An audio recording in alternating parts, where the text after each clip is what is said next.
I'll do a little intro once it goes live, just in case people watch it later. Just so there's a little bit of. It's technically already live, Now it's live on. Okay, but cool. it's lagged. Oh yeah, you're Delay. you're right. Whatever.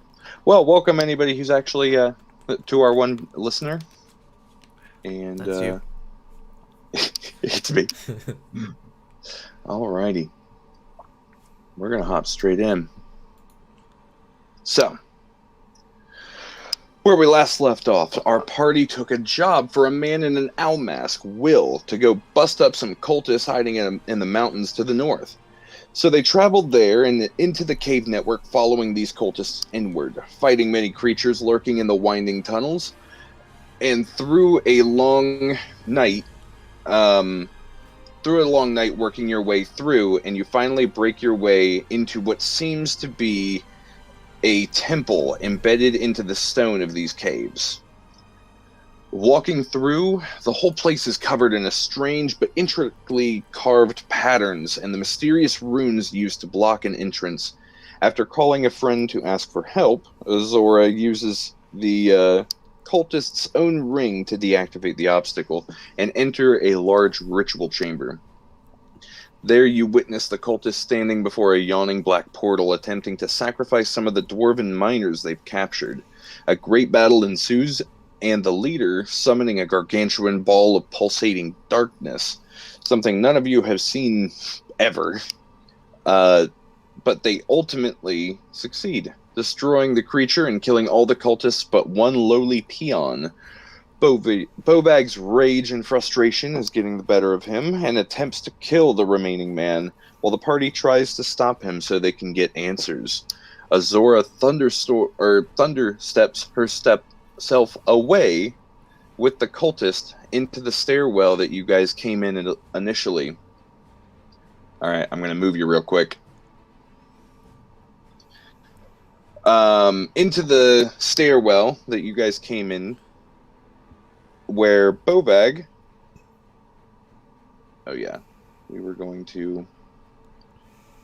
Yeah. Bovag, you're scooting back for a hot second. We are... So, after Azora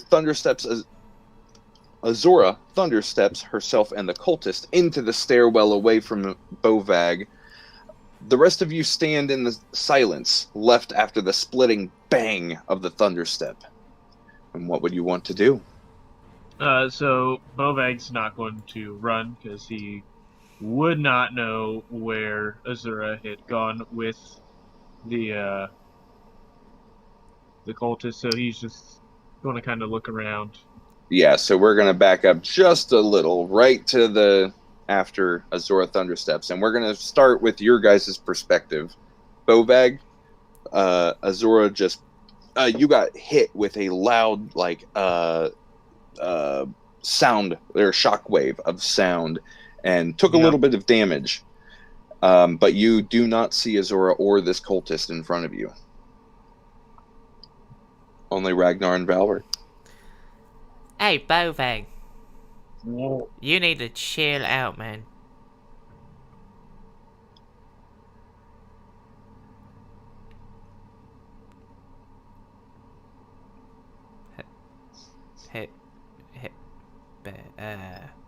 Hello? Bovag's just going to walk up to the pillar, and he's just going to hit it really hard with his hammer. And you do so with a loud crash and cracking in the stone a little bit. And the dwarves over on the steps just kind of like turn and just caught off guard. Ragnar, just leave him be. Where'd he go? Azora, going to you. You pop into the stairwell. You guys pop in technically right about here on the landing, just out of view. And you guys just land. He's kind of curled up, head down, whimpering in silence. Can I actually flip me right here real quick? I just want to be on the other side of him. when I Oh, teleported. like being lower. Well, I Oh, want I'm sorry. You already moved. yeah, I see. yeah, I wanted to be on the other side, and I kind of want to push him down the steps, like quickly, like as soon as we appear, like quick, go. I thought you meant like push him over the steps. Yeah. Like get out of there. God damn. No, not like push him down, but like she wants to she wants to and keep like the panic in him. She wants him to be very frightened and panicked. So she wants to like as soon as they come in, she wants to like grab him and just like, come on, let's go. Okay, yeah, and you do so. You start pushing him, and he's not like putting up as much of a fight, but he's looking around frantically. And as you're like shoving, he's just like his whimpering kind of picks up a little bit. We just like come around the corner here, and I slam him against the wall, and I look him dead in the face, like the most serious and like a little bit of terrified even. And she says to him, she says, "Listen, I cannot keep him from killing you. You need to give us information now, or he will come down here, and there's nothing I can do to save you." Right around this time, Bovag would have let out just the most primal roar possible for him, because he's just all the pent up rage and frustration.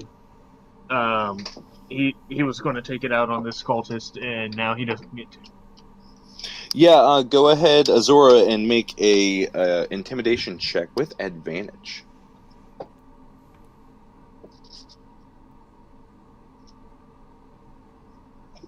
Invitation. Let's see here.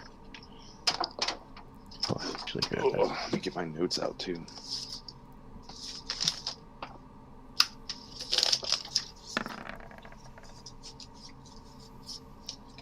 With advantage, 21. Oh, yeah. As you say, smash him up against the wall and say this, he is just like quivering like a leaf, and he is just like frantically looking around. And as you say this, he just locks eyes and starts like kind of sobbing a little bit. But he says, "You don't know what you've done. You're all dead now. The Deacon Solvens has been in contact with the superiors, and when they can't reach him, they'll hunt you down. They'll hunt me down. You ought to kill me now, and yourselves too." And he just starts whimpering even more, and just like, or I'm sorry, like sobbing at this point. Who is coming? Who are you afraid of? The cult, the rest of the cult. I don't know. I just know Solvens answered to them. What were you doing here? What were you summoning? I've seen. What is the goal? We were just here to get more answers, to find anything that the Keystone would work with. You saw it. We did. The portal was opened. I don't know if they were trying to do something now, or if we were just starting. I don't know. Oh, you have nothing. You don't know anything. You have nothing for me? I mean, I don't think that's going to keep Bovag from killing you. Just to be quite honest, I mean, it might, maybe. Probably not, though. You're gonna need more than that. All I know is we were here to find more, to find this power, and we found the axe. We found the axe here of great power. But I don't know much. I just know that we came to find. We discovered this portal. As far as I know, I didn't know we would be here. But this came from the ancient cult who built this. Our forefathers. You know, I feel like you might know something that you're just not thinking of. And she kind of grabs him and kind of pushes him kind of back up towards the stairs, towards where Bovag is. Cool. You kind of like grab him and like pull him away from the wall and just over and start pushing him towards. Yeah, the she's kind of just like grabs him and just kind of like starts walking back up towards the steps. Like, come on, like let's go. Back up this way. We're gonna have a conversation. And she leads him back up the steps towards. Okay. Go ahead and move where you're moving to, and I'll match him with you. Bovag Yeah. would just be pacing this whole time. Yes, so Alright. In his So super angry, brooding way. And as Ragnar, with you standing over by the dwarves, they're just kind of, rubbing their hands, making sure they're all okay. And I think you guys had given some of them rations or something previously, so they're just kind of sitting back and watching everything, kind of quiet, but they're doing okay. And as we come back up in, she says, "Bovag, this gentleman here says that somebody's going to come kill us. I believe he might know who it is, but he hasn't told me." Look, I don't know. I don't know anyone. Solvins was who I answered to. He's the one who recruited me. Valric, Yeah, well, get not kill him now. He said something about they found an axe. Tell him about the axe. Solvins had kept it to himself. We had seen it. Let me see where it was. We had found it in the hanging up in the workshop towards the back of the temple. It seemed to be locked away, but we had found it, and Solvins had kept it on him. I hadn't seen much of it, but he said it was made from. He said it was made from stone far, far away, or a metal from another world. And where is it now? I don't It's- care about it. so lock out a game. This is the, for the record, this is the odd hand axe that Yeah. Valric, I believe, is holding at the moment. Yeah, I was about to say out of game. Like, when did we technically disperse the loot? Like, I didn't know if I would actually have it right. You this guys are second. like almost. I think you guys started looting. Somebody was looting. I'm sorry, I didn't re-listen to that part, which I should have. Bovag was the one looting. Everyone I mean, else I'm- was talking about it. Now, you guys at this point can, like, in the various, like, while Bobag was pacing, he could have maybe, like, look, I found this, you guys could have started dispersing it now. I don't Sure. know. That's No. kind of on you guys.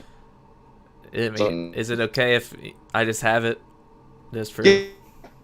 okay. We can say you grabbed it at this point. So, walking up, he's just saying, that right there, he has it. Oh, That was Oh, the this axe that thing? Solvins found. He said it had great power. I don't know.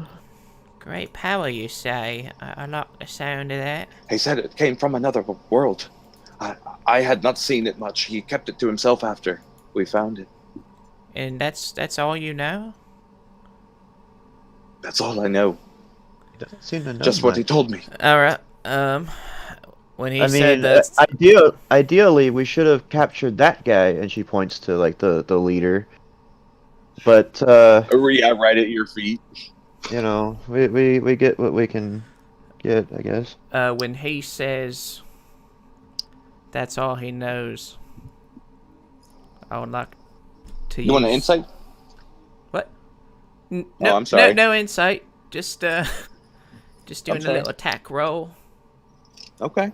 Just doing Make a little your- murder. Make your attack roll with advantage. He is not. He didn't see it coming. I'm gonna throw it. Go ahead. Make your attack roll. Now I've never done a throw-in. Let me see. I don't think you have anything like. So it'd be your proficiency bonus plus your dex modifier for a throw. Plus the dex, you said. Go ahead and your real quick. Go ahead and equip the Starforged hand axe.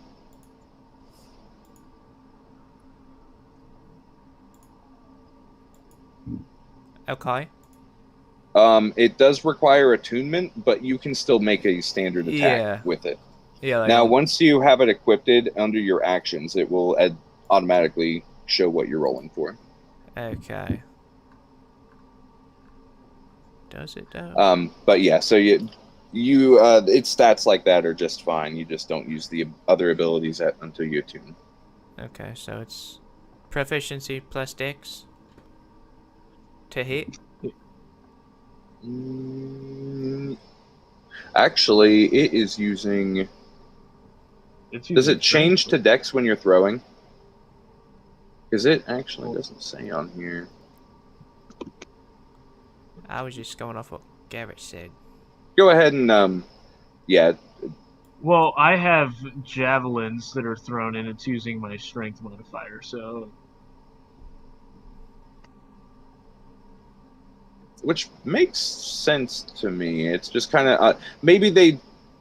Oh, you know what? It's because I didn't plug in its hand damage versus thrown damage. That's... Or you know, the... But yeah, you would use your dex for a thrown, I would say. So do a +7 instead of a +6. Okay. That's my bad. Yup. Advantage. Yup. 11. And he... Yeah, that... Yeah, you throw it straight into, like, his clavicle, like, right on his shoulder. And, like, it embeds. And go ahead and roll your damage. I thought he was, like, +3. on the brink of death. Oh, wait, what was the damage? No, you guys actually hadn't damaged him. He is still at full health. I hit him once Bobag with hit my him. hammer. Yeah. I thought. Oh my god! Wait, yeah, I'm sorry. Yeah, you literally. Yeah.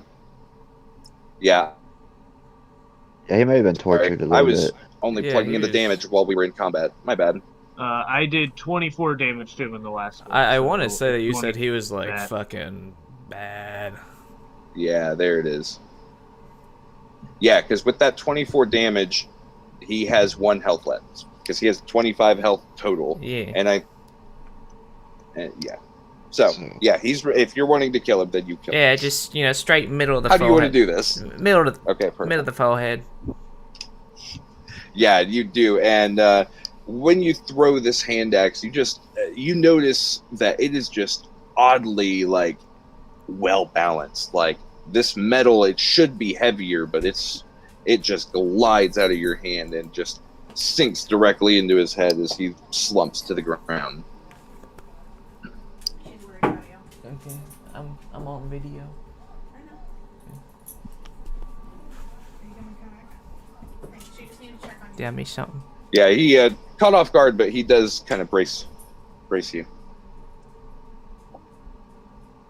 Oh, you're right there. What? I had my headphones off. What happened?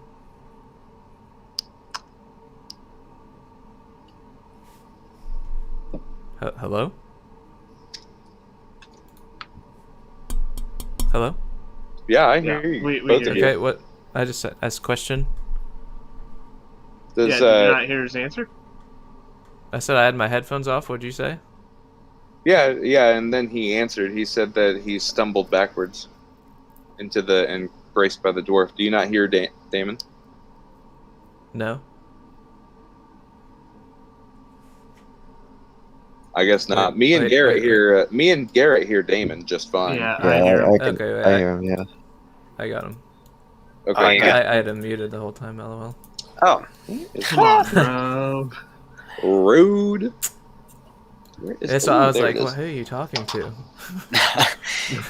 yeah, no. So I stumbled back, and a dwarf caught me and asked me if I was all right, and then I said, "My word means nothing."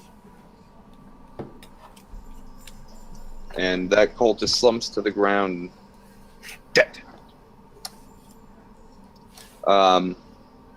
Yeah, it's just silent at the moment. Okay, so I did kill him. Oh yes, you did. I'm sorry. After that clarification. Yeah, I had my headphones off. So. Oh, I'm sorry. You missed that part too. I'm sorry. Yes, you did sink straight in his forehead. But I was saying that when you threw it, it was like oddly really well balanced. Okay. Yep, he's dead. Well, I just wanted to yell back at Bovag. Nope. I got it. You're And I fucking go, dick. I go up and take the axe out of his head. Trey, which one is the leader? It's this guy, right? The one in Yes, the front? exactly.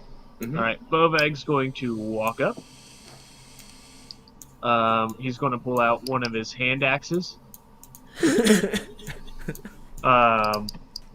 I'm going to take said hand axe, remove his head from his shoulders, and then I'm going to bring it up here to the altar. I would then like to take one of my javelins and jam it into the ground, and then put his head on it, all nice and neat like.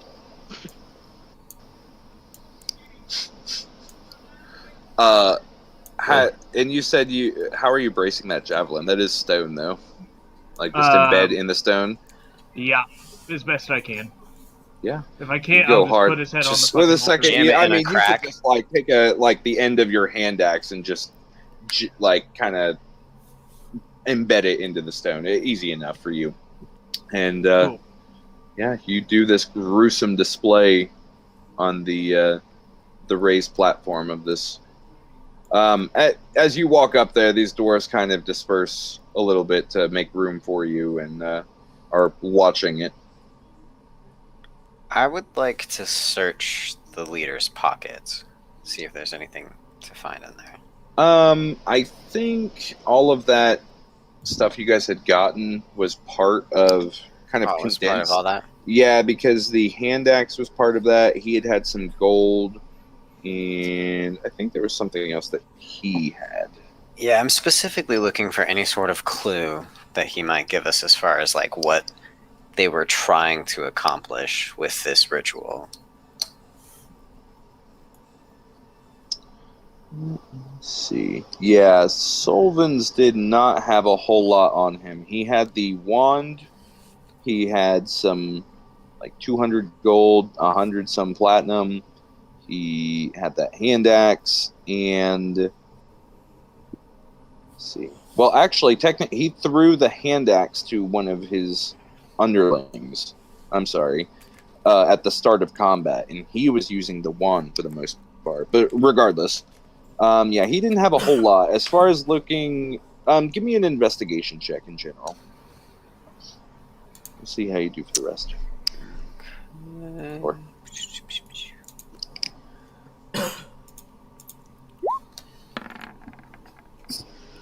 11. yeah, looking on his body, nothing is really standing out for you. He has this, like, these kind of black earrings that I think that you guys had found some before. His armor, he does have kind of like shoulder-plated armor it seems to be made of, it looks very similar to that kind of material that hand axe that Valric has. But the shoulder plates have that. The rest is kind of leather armor with some purpled cloth over him. He's but on his person, he doesn't really have anything else other than he does have a book, but it is blank, like kind of like a journal, but just picking it up and flipping through it. I would like to take that for sure. Definitely. I think it is time to go.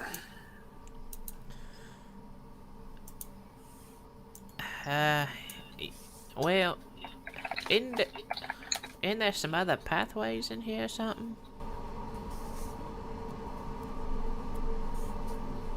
I think we can take what we have learned back to Will. Yeah. There's nothing else here. Yeah, about Will, I'm telling you, something ain't wrong with that guy. So you will kill him. I didn't say that, but if it comes to that, I'm all for it. Hey, Bovag? I mean, it's gonna kill some. I barely heard you there, by the way. Yeah, pretty distant. I'm always down to kill some, and then he's just gonna start marching over the dead. Jesus. Dwarf. I do believe that Will is hiding things. He's not telling us everything, but I'm not sure he's an enemy just yet. He did send us in here a bit ill-prepared, I believe. I'm Yeah, not I thrilled think about that's that. a bit of an understatement. I'll play along, but I'm just saying, if something happens, it ain't my fault. I'll just wait outside. If I see that fucker, I'm gonna kill him. I'll wait inside. Alright, but yeah, I mean, we can go ahead and leave. Yeah, I believe... Did Will say he could teleport us back? I can't remember. We gotta get the shell. Yeah, we gotta go back the way we came. Oh, right. Okay. Zora, Yeah. may I speak to you? Of course. I just kind of step back a little ways away from the other two. Oh shit. Secrets. Do we trust them? I will follow you. Wait, trust who? Bovag and Valric. I believe... While you guys walk over here, these the dwarves start making their way with the other people past you. Or I'm sorry. Yeah, these dwarves start making their way past you, and then you guys start your talking. I believe they have good Go ahead. intentions. Bobag You all seems free, a bit gentlemen? hot.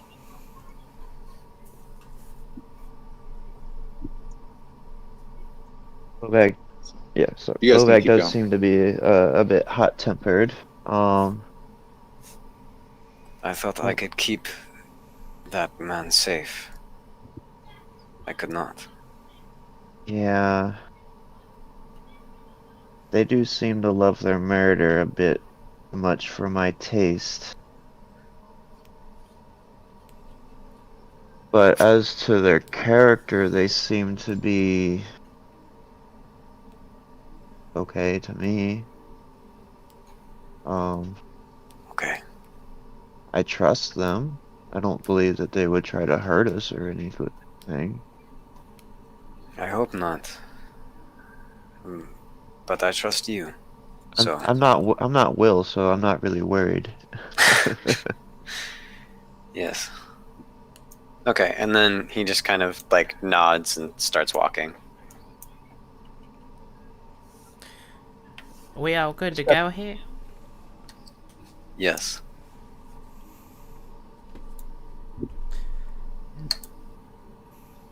So I do believe Will said So that. you guys all start making your Sorry. way. Yeah. I do believe Will said that he No, could yeah, you guys all just start making your way through. teleport us out of here after we was done, right? And that way he gave us a stone. No, the Oh. stone is purely a sending stone. We was to contact him. Okay, never mind. I'm sorry. Wait. What's the way out of here? Oh, I'm sorry. Is this not? Oh, that's right. That's this right here. Oh wait. Through I the see. door. There Never you go. mind. Did that open up for you? Yeah, I got it. Yep. And then Yeah, sorry about that. It still had the invisible wall for the portal there. But yeah, so you guys make your way back into this room where that portal was. It's still just an empty opening now. Are you guys wanting to, if you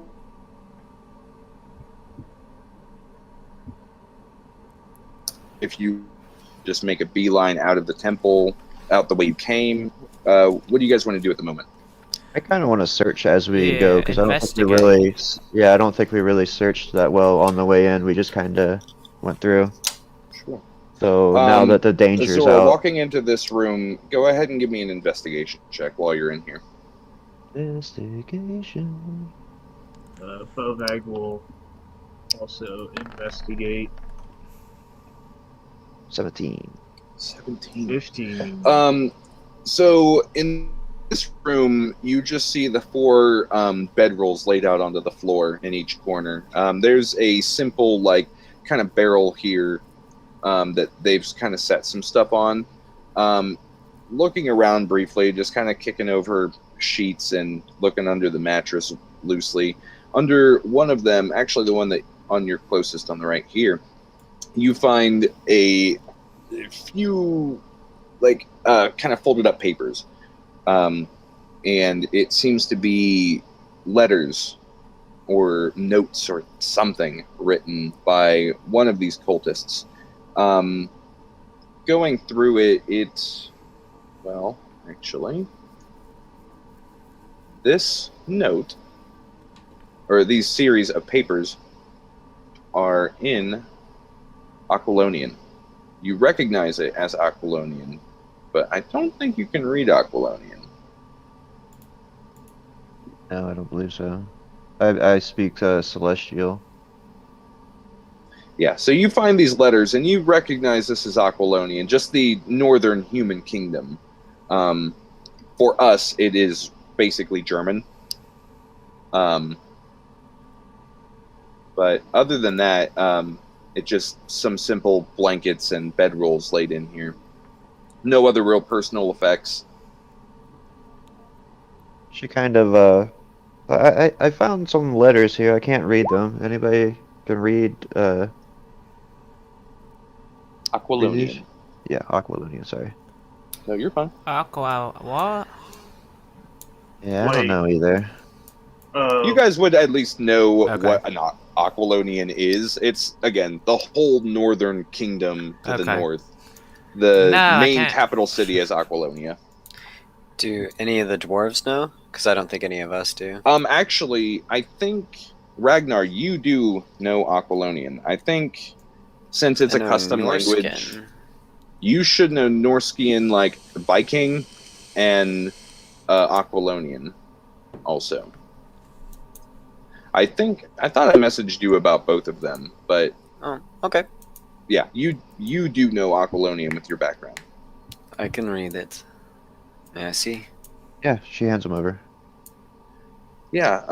Now, flipping through this, now, admittedly, your Aquilonian is a little broken. You're not, like, perfect. But flipping through this, it seems kind of like a brief diary, essentially, a telling of events. And it kind of seems like they're writing to somebody, but you don't really... They don't specifically... mention anybody, but it talks about that Solvins was given the keystone from his superiors and trusted with it to find after he had as he put it, had reliable information that there would be some type of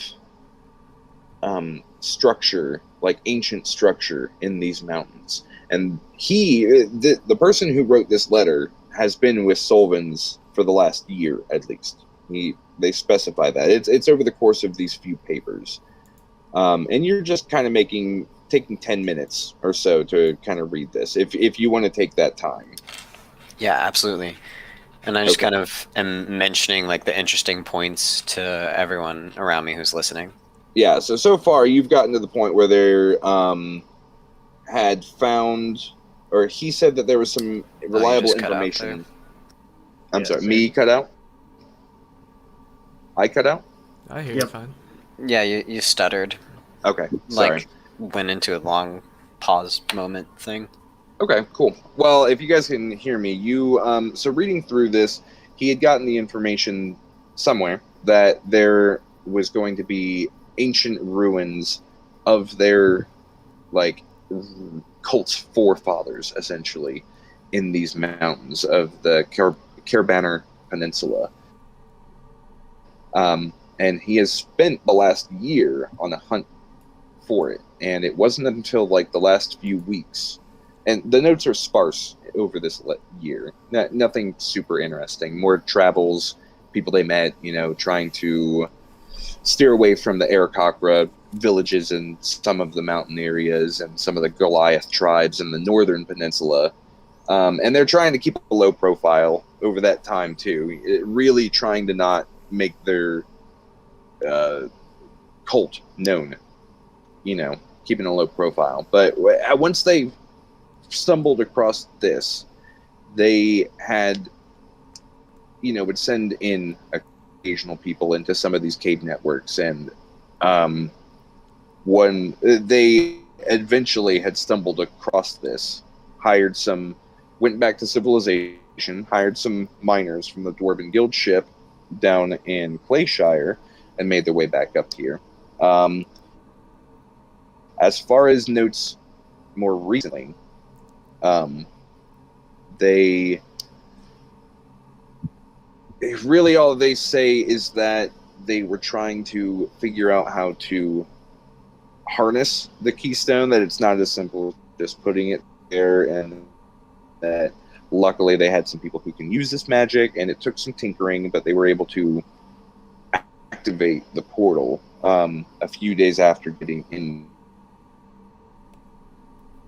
The dwarves and weren't really tending to them at all, but they made here in the temple for the last few days until they got the portal working, and they, all you can really glean into what it is, that it is one of many entrances to the void and to Nethos himself, as they put it. They don't seem to be expecting anything out right now, or to summon him here. It seems like they don't have everything they want to be able to do that, but they're working towards it, and that's kind of the whole point of here, is they are discovering things too. And that's pretty much the gist that you can get from this. It's a lot, but over the course of 10 minutes or so, you're able to glean all of this. This was over 3 or 4 pages. Early expedition here.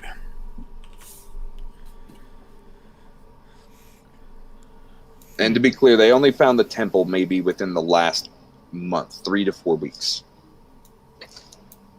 But they've been looking for Is he frozen for you guys too? Yep. Sorry, am I back? Your voice? Yeah. Back? Yep. Yeah, you're back. Yeah, it's almost like you're lagging quite a bit. Figures. Ironically, when that's happening, I'm hearing you guys just fine. So the second it starts, just tell me, hold on, and then I'll just wait for it to catch up, and then, we'll keep going. Copy.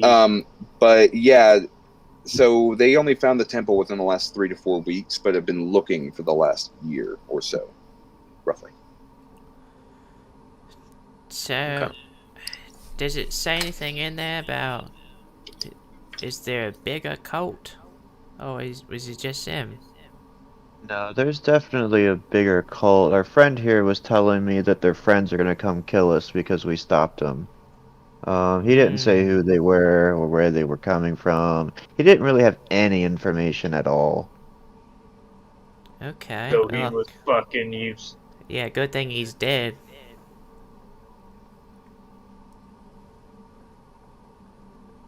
Right. Is there anything else we want to take a look at before we get going? I know this area Valric had looked through those crates, and there wasn't anything super. It looks like they were storing some of their travel stuff there. In here, you had seen that they had some loose food. Where they had kind of had a communal area, but nothing else is standing out to you guys right now. Bobek's just going to keep going forward. Cool. So as you Right. guys are making your way Anything, downtown, Making away. here? going down here, this seems to be the room that Solvins was staying in. He seemed to keep all of his belongings on him. He didn't really seem to have anything that stood out. By the way, actually, really, really quick. What's his bed like? Is it nice? It is a little bit nicer. I didn't have a different token, but it's made... The bedroll is the same and simple as everybody else, but he does have a nicer kind of red and black blanket. Take his blanket. Oh, you take that fucking blanket. Very soft, but Nice. no heraldry or anything on it. Oh, nice blanket. Bed bugs. Yes. She throws it back down. By the way, Bovag, you said you got both of those bags, right? Yeah. One bag is a smaller little sack filled with beans. And the other is kind of like a, it looks like kind of a big, bulky book bag. Where is it?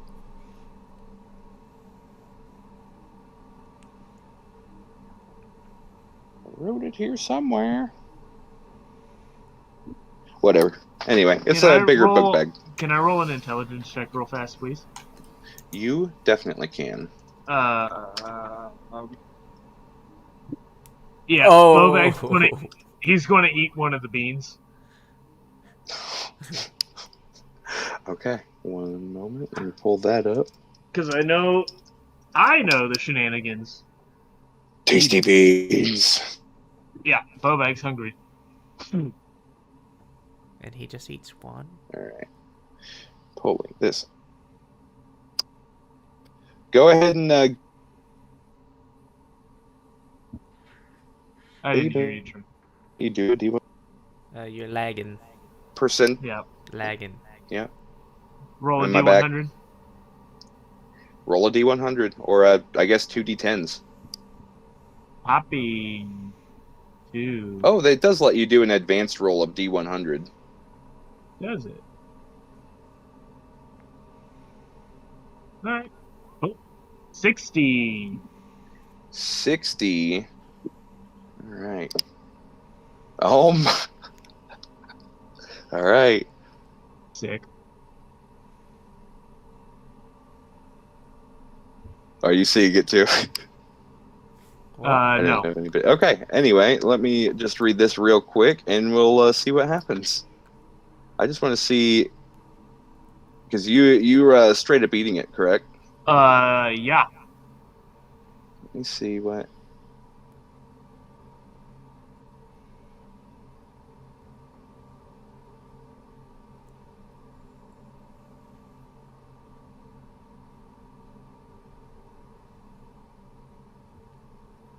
Yeah, you know what? I'm sorry, I had you roll before realizing they don't actually have anything for what happens if you eat one of the beans.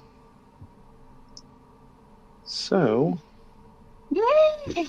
Novel experience. what happens is, I'm still going to go off of, Oh, no. let's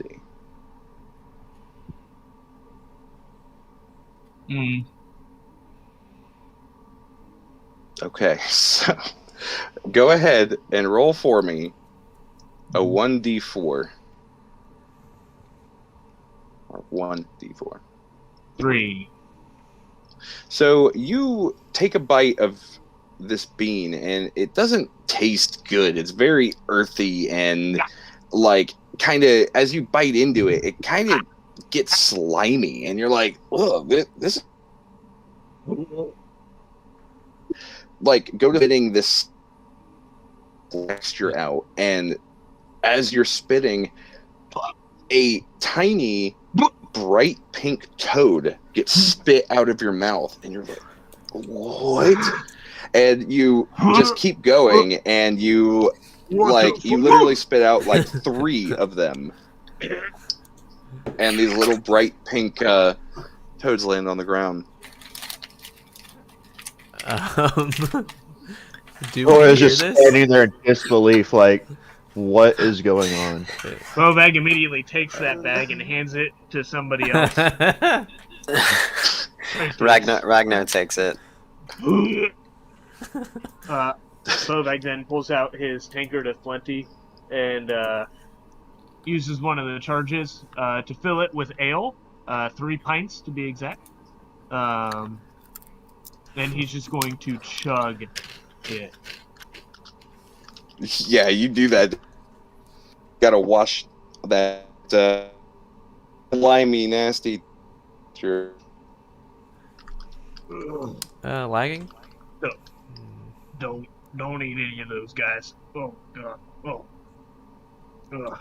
Try. Yeah, and these little. Can you not hear me? It lagged for a while there. Hello.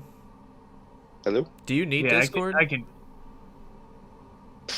I mean, honestly, I to don't hear know. us because we're talking in Discord. Yeah. You guys are all talking in Discord, so I need to. Because I think Run that's both what's now. slowing you down. Probably. Because I have nothing else going, but it definitely seems like my computer is having a hard time of it. That's why I was trying to do this on a separate computer. But Roll20 just destroys my laptop's RAM. But if that's the only way you guys can hear me, then that's all I can do. I mean...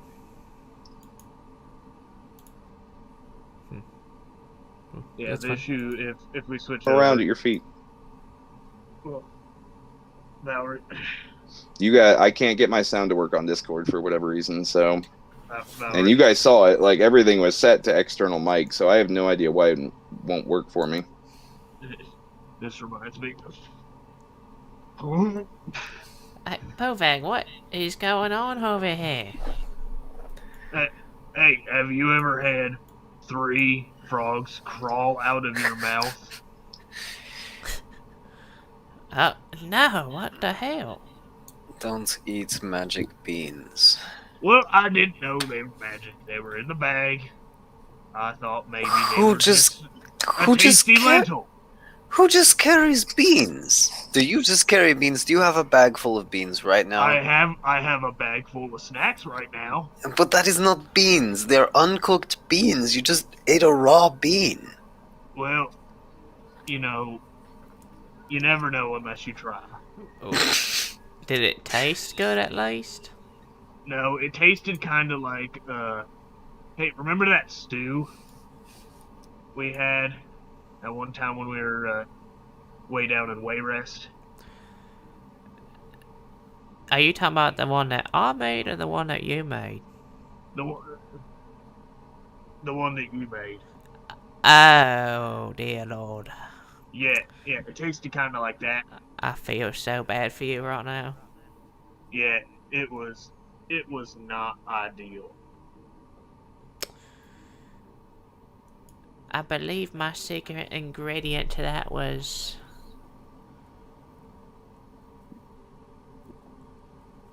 fraud mushroom with a coagulated blood topping. Yeah? Yeah. Yeah. It was like that, but even drier. And just, ugh. Oh, alright. Maybe I should try one. I would not recommend that. We don't know what No, else could no, happen. don't. Ugh. Well, are you all... Gosh, you good? fascinating though. Yeah, I'm good now. I'm good. Oh, let's... what are we talking about here?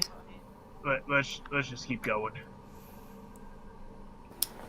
I don't think that bag is a good bag. I think it could be a fun bag to play some pranks with. True. But how do you make it bring out the frogs? You don't know how to make that happen. I don't know, but we can just, put a bunch of beans in somebody's soup while they're in the tavern. And then they eat the beans. and then We're stuck. Oh. We're stuck Can on you the wall. guys? Can you guys hear me? Yeah. Yeah, we can hear you now. Okay, because you guys haven't replied the last few times, so I was just making sure. Wait a Yeah, minute. you were gone. You were gone for a hot minute. Okay. We're trying to leave here. Yeah. So you guys are making your way. Yeah, Oh yeah, I think we had some problem with this last time. Yeah. Let Yep. me. I'm gonna Although go there's- pee real quick. Be right back. Oh, you know what? I think I see what it is. I'll do the same. Okay.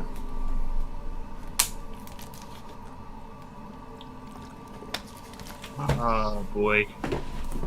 Bag o' beans. Bag of beans. Yeah, I was just like, I'm kind of surprised they don't have any anything about it for If you ingest if you one. eat one. Yeah. But yeah, so you can, whoever decides they will definitely just add bag. Did I roll a check to know what those beans are?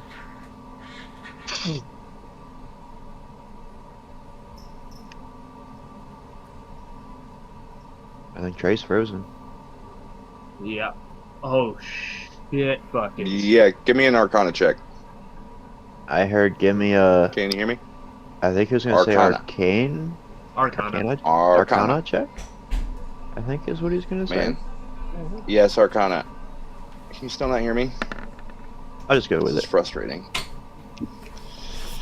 I can hear you, Trey. I'm back. You can hear me? Oh, you can hear Trey? This is frustrating. Yeah. Yeah, I need can a hear you. Wi-Fi I'm having extender, issues. apparently. Hang on, let me redo mine. Yeah, reconnect. Have you heard me that whole time, Garrett, or? Yeah. I've heard you. Also, Because I kept saying it. I'm like, yeah. See, Trey froze for me again. I need to get a Wi-Fi extender, honestly, because realistically, I'm using Wi-Fi and I'm in the opposite corner of the house, and that's probably a big problem. And I already have shitty enough service out here, so Thank God I didn't roll anything much higher than that. Okay, Trey, I can hear you now. ooh, you got a brutal echo. Yeah. No. Oh, well, you're on Roll20 and Discord at the moment. Yeah. I think. Okay. Yeah, you have Better? to mute him. Better? That might be it. Yeah, better? Okay, cool. That's Yep, we good. perfect.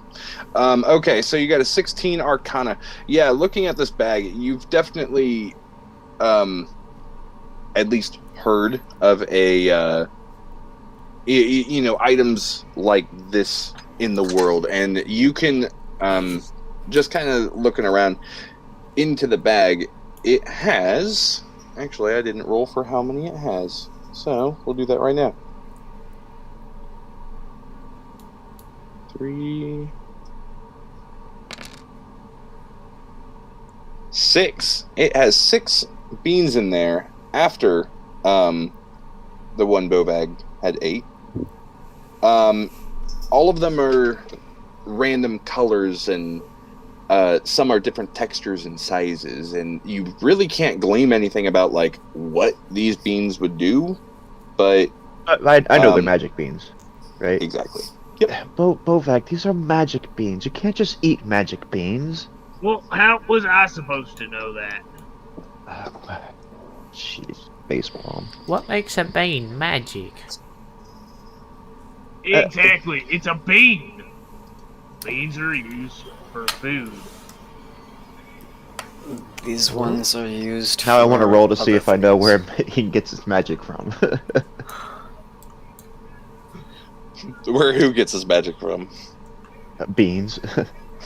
Where does a bean get its magic from? I don't know. I've never thought about where a bean gets its magic from. It's just magical. Yeah, Hey, with the Zara. 16 Arcana, you do not know where Where- a bag of magical beans would even come from. You just Where know do- that they exist. Where do babies come from? Let's keep going. Wait, I can't see anything. Wait, Uh-oh. He gone. may not- he might Where not are be on you? the right Yeah, I layer. don't. Where even? My screen's just black. Yeah, hold up. Where even are you? I thought you were moved with the rest of them, but I was not. you don't see your token anywhere? I'm on another plane of existence. Apparently, my Malric, no, he ate one of the beans. He got teleported to the void. I'm on your picture of what's his fuck? Adrian. Of what's his fuck? I'm on the Adrian page with his picture. That is one of the tokens you have, but that's fine. We'll just move. Which one are you? Oh, yeah, you're the top one. I'm just going to scoot you over here in the meantime. I have spare tokens. Bam. But that's, Okay, that's does that not help? me. Does it help? Oh, yikes. That's not me though. That, What did Well, happen that- to me? yeah, I don't know. You got moved into the oblivion, apparently. Yeah, so I have at least that many for you. Do you see that? You can visualize everything with that? Yeah, it's not the same. I'll get you another. So, in the meantime, you guys going down those steps and you step into this long hallway. You can, like, looking down to your right is where you guys came from. That's the room where you busted through the wall. But looking ahead, I don't think you guys have came this way. You went straight in and then up the steps. So, straight ahead is new to you guys. But Valric, as you step out, we'll just say since your token is there, as you step out into that hallway, on the right, it goes to what looks like a large stone door on the left, kind of like right here. A large stone door, but this is just a long hallway the other direction. Hey guys, did we come from this way or the other way? There I am. I know. I think I have to give you control. Anyway, keep going. Ah, yes. I'll have to input all my shit into it. Wait, 1 second. Wait.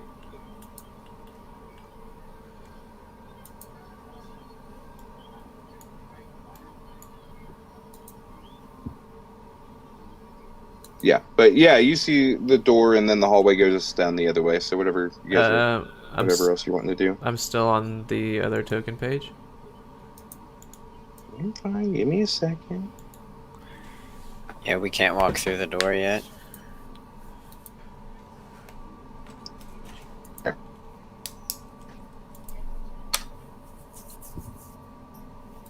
What is going on? So you guys you guys can't move your tokens or anything? We can move them, just not through What's the happening? door. Yeah, we're kind of like in a very narrow Oh, where space. you are right now? Yeah, it's just like the same situation we just had with the other door. We move, and then as soon as we hit the next square, there we go. Now we're there.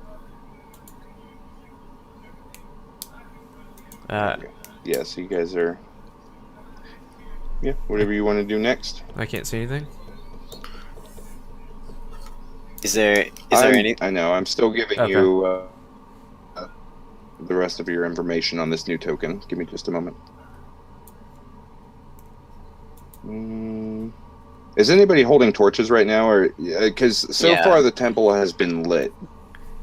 I have my lantern. I have my lantern as well.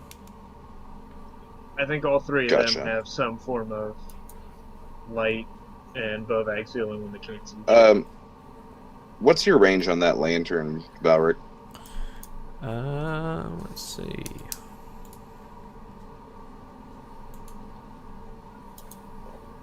It is Like, 120-foot cone. Closest 60 is bright light, and 60 feet out is dim light.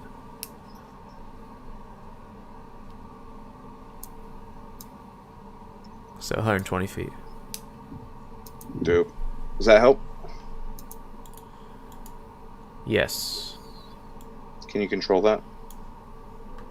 Oh, oops. I did add a... I didn't mean to give you a health bar. There you go. I kind of like it. So now you should be... You guys want health bars? I could actually turn them on for everybody. Token for you, for enemies, but... Well, not for enemies. No, actually, I don't no. use the It's other not good to ones, have for RP purposes. Never mind. But if you guys want the health bars, you can. But regardless, you guys are in this hallway now. It's got the same waved patterns carved into it, going in both directions. And Ragnar, closest to you, is the... You shouldn't be able to see through here, right? Yeah, because your light isn't casting through. This is closed. It is like 2 stone slabs sealed together very heavily. But it seems to be more like sealed on the other side. Like this is, like, you know, on this side it's just the, but you do see those same eye-like logos on both doors. Okay, I want to just like investigate it for weak spots. Totally. Give me an investigation check.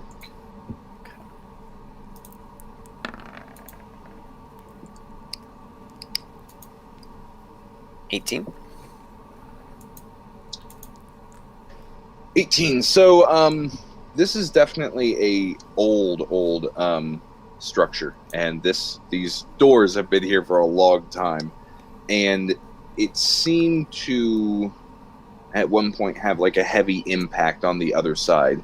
So, for you here, though, it seems to be very like it's very hard to see on this side because there really isn't much detail, but still with your roll I am going to give you a little bit, and it seems like it is more reinforced towards the middle, like to keep the doors together, but you feel like you could maybe have some exploitation around the frame. Okay. Is it very big? Or is it like just... Yes. This it's not very, this doesn't do it justice. I'm thinking about 8 feet wide overall and maybe a good 11 foot tall. And these are great big... large stone... Yeah, it's a large stone slabs over that whole opening. So maybe 4 feet by 4 feet, or 2 4-feet doors and 11 foot tall. And the stone slabs big boys are like kind of half in, half out of the wall, or they're just like propped up? Like it looks like it would have been. You don't see the hinges, but it seems like it would hinge out. Oh, okay, gotcha. Normally, it seems like the door would just open out for you guys, but it's sealed on the other side by the looks of it. Bovag, will you hit this? What? Will you hit this door, please? Yeah, I'll hit fucking anything. Usually have to ask Bovag to hit something. Oh. Just point him in a direction. Yeah, so Bovag walking up. This is a massive 2 stone slab door, but you look at this and you're like, all right, how do you want to tackle it? I pull out my handy dandy maul, and I'm going to swing for the fences just along one of the sides, probably the right side. Backing up. Totally. Go ahead and give me an attack roll against this stone door. Alright. That'd be a 12. You still hit the unmoving stone door. Okay, go ahead. Alright. Damage. I was mainly just hoping for a critical fail, but No. Bovag does. he would never. For 16 damage. 16 damage. Going on the edge. you kind of, with this maul, instead of like going in overhand, you almost like kind of grab it and grip it like a battering ram, and you arc back and slam into the side with a thunderous crash, and it starts cracking around there, but it's still kind of holding for the moment. Go ahead and, at this point, go ahead and just give me another damage roll, because let's be honest, you're going to keep hitting. This time, instead of trying to do the battering ram, he's going to do a full-on backswing, just holding it level around his waist and swinging through, trying to put a bit more momentum behind it for 14. Yeah, and with that, you finally break through on the side, and it releases, but it's like you've almost like just pushed it forward. So you've just got a big stone slab that's released on the right in front of you. If you want, you can go ahead and give me a strength roll and just push it out of the way. To attempt to push it out of the way. Strength or athletics? Strength. Can I assist? Yeah, go Ragnar's ahead. going to run up and assist too. Then go ahead and give me a strength with advantage. Yeah. Nope. He's still feeling it after that frog. Yeah, you're a little fatigued, but you start kind of pushing it forward. It's not really out of the way, but it's enough that Valric and Ragnar could probably squeeze through to the other side. But you'd probably need a little bit more. What do you think? Couple more pushes? Yeah, I'm just going to keep Go ahead, pushing. give me one more. I'm not letting Valric out of my sight.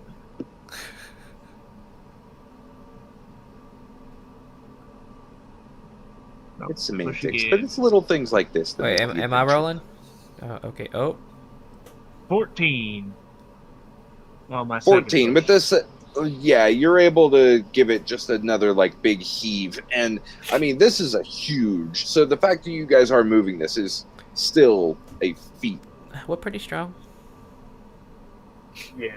Well, okay, it's pretty Oh, and you get enough that you can kind of like sidle out. You finally move it out that you can sidle through there. Not much room, but you got it. While they was doing the door, Azura was coming down here, just kind of looking around, seeing what was down here in this room. Yeah, it like fancy. This is literally a like ancient latrine that they like recarved. Yeah, it does not smell good in here, and it seems like they were using it again recently. Valric, you're the first to squeeze through, and there is a lit torch here at this entrance. Oh, that's kind of and weird. looking on either side, you see two stone statues, like humanoid, long, lanky arms, and shoot, where are they? I had a picture for them, at least for description purposes. But yeah, they're two like stone statues, humanoid in appearance, on either side of the door. And as you guys are starting to work your way through, you're all seeing these. I'll move you here in just a second. But Valric, you're at least squeezed through. I think I'm stuck there. I'm gonna help Bovag get over here. Yeah, you guys. God damn it. He getting a little big. Well, you know, we've had some time off. There you go. And you guys all work your way through. Can I? But yeah, you're all seeing these statues. Hey guys, before we just blatantly disregard this lit torch, You want me to blow it out? No, I mean, someone is here. someone's been here maybe recently, and that How was how long has this torch been burning? Can we tell? Is it starting to like do that like flickery thing, or is it still burning pretty bright? So for Valric and Bobag, you guys looking at this, you're like, that is kind of weird. Why is this torch here? But Ragnar and Azora, you guys, with a little bit of magical experience, you can identify that there is like tiny runic, like a runic band around the shit. What do they call it? The thing that's mounted to the wall that holds the torches. The sconce. Sconce. Thank you. The sconce has a Nice. few tiny runes that are keeping it lit. And they look old. Azora, you do notice this is celestial runes, but it is old. Azora, give me a perception check, actually.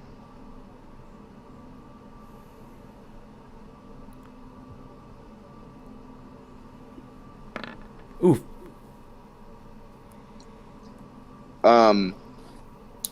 Yeah,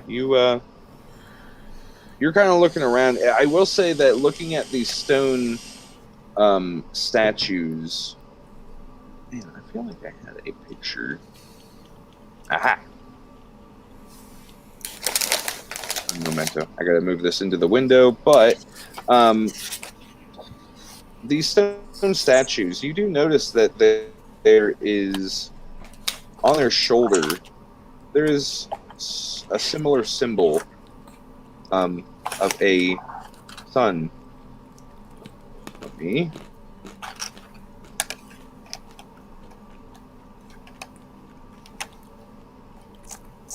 Ow. These bad boys, they have kind of a red and gold kind of armored look to them, but it is still all stone head to toe. But you do notice on its shoulder that they do have a sun symbol, reminiscent, not exactly, but reminiscent of a symbol of Pelor.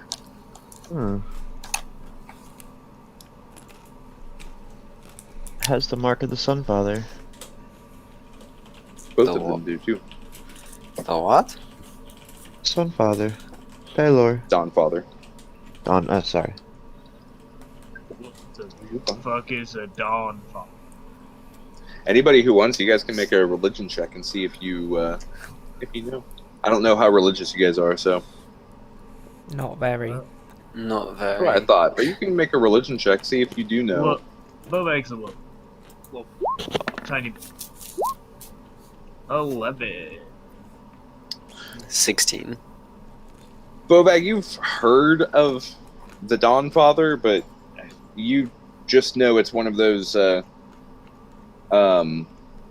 prime or the prime pantheon deities of some people of this land, but you don't concern yourself much with Tervan religion or anything. But Ragnar, you've definitely heard of Pelor. Very familiar. He's like one of the main gods on the pantheon and is worshipped pretty commonly. He's a god known for being the god of life and healing. Very kind of authoritative, but in theme, I guess, but always one to have a message of helping others. It is strange to find Pelor here. Is this an old Pelor temple that Ragnar, they've you can give been me using? a perception check this time. See if you can do a little better. You said this Pelor was one of the prime pantheon guys, one of the bigwigs. Yes. Ragnar, give me a perception. Do you think that maybe this temple was buried by his followers? Okay. It's not a whole lot better, but luckily, you guys didn't really move the giant slab of this door completely out of the way. And Ragnar, you actually start kind of like looking up at the other side of this, and you see the same waved patterns that would be leading to that big eye that you saw on either door on the other side. But across the Across the what? of these doors You is lag there. the front of the door. Sorry, you hear me now? Yep. Yeah, I got you. Can you hear Waves, me now? waves across the front of the door. Yeah, a large metal bar of red and like a scarlet metal and gold trim, going across and like embedded into the stone, kind of cracking it almost like it was put there with force. And there's a huge circular kind of seal in the middle of it, with a symbol, the same symbol of the sun on the shoulders of those stone statues. Well, I think I had one other thing written down, but yeah, so you see that. It seems like it looks almost like it was, that is what is, the part holding these two slabs together and stopping it from opening from the other side.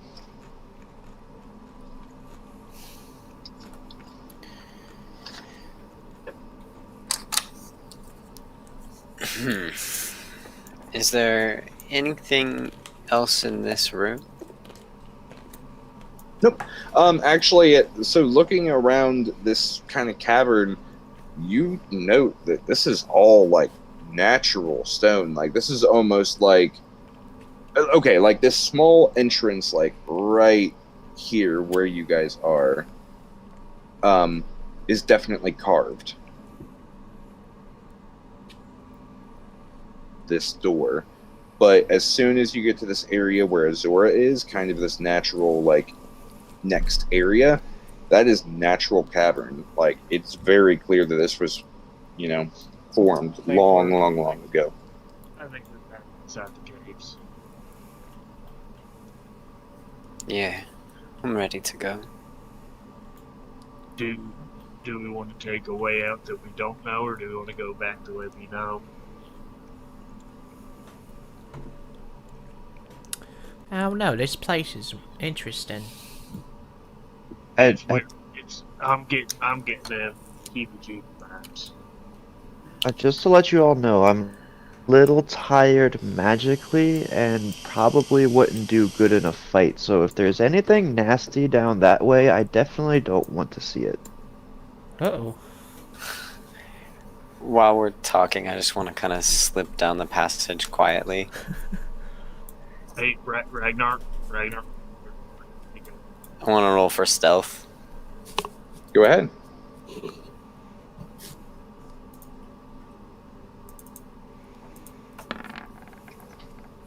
Ooh. 20.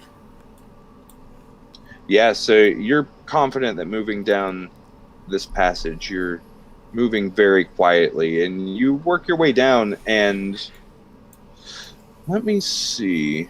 Yeah, so you're seeing this as a T split off, and looking to the right, it's hard to tell, but this is looking familiar. This entrance right here, like kind of this intersection down the way. Give me a perception check.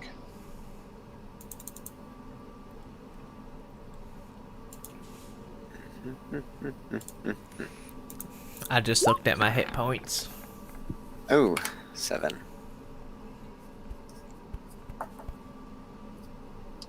You hear like moving water coming down in general this direction, but you cannot tell beyond to your right.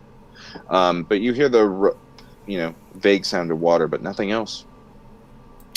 Okay, I'm gonna go back.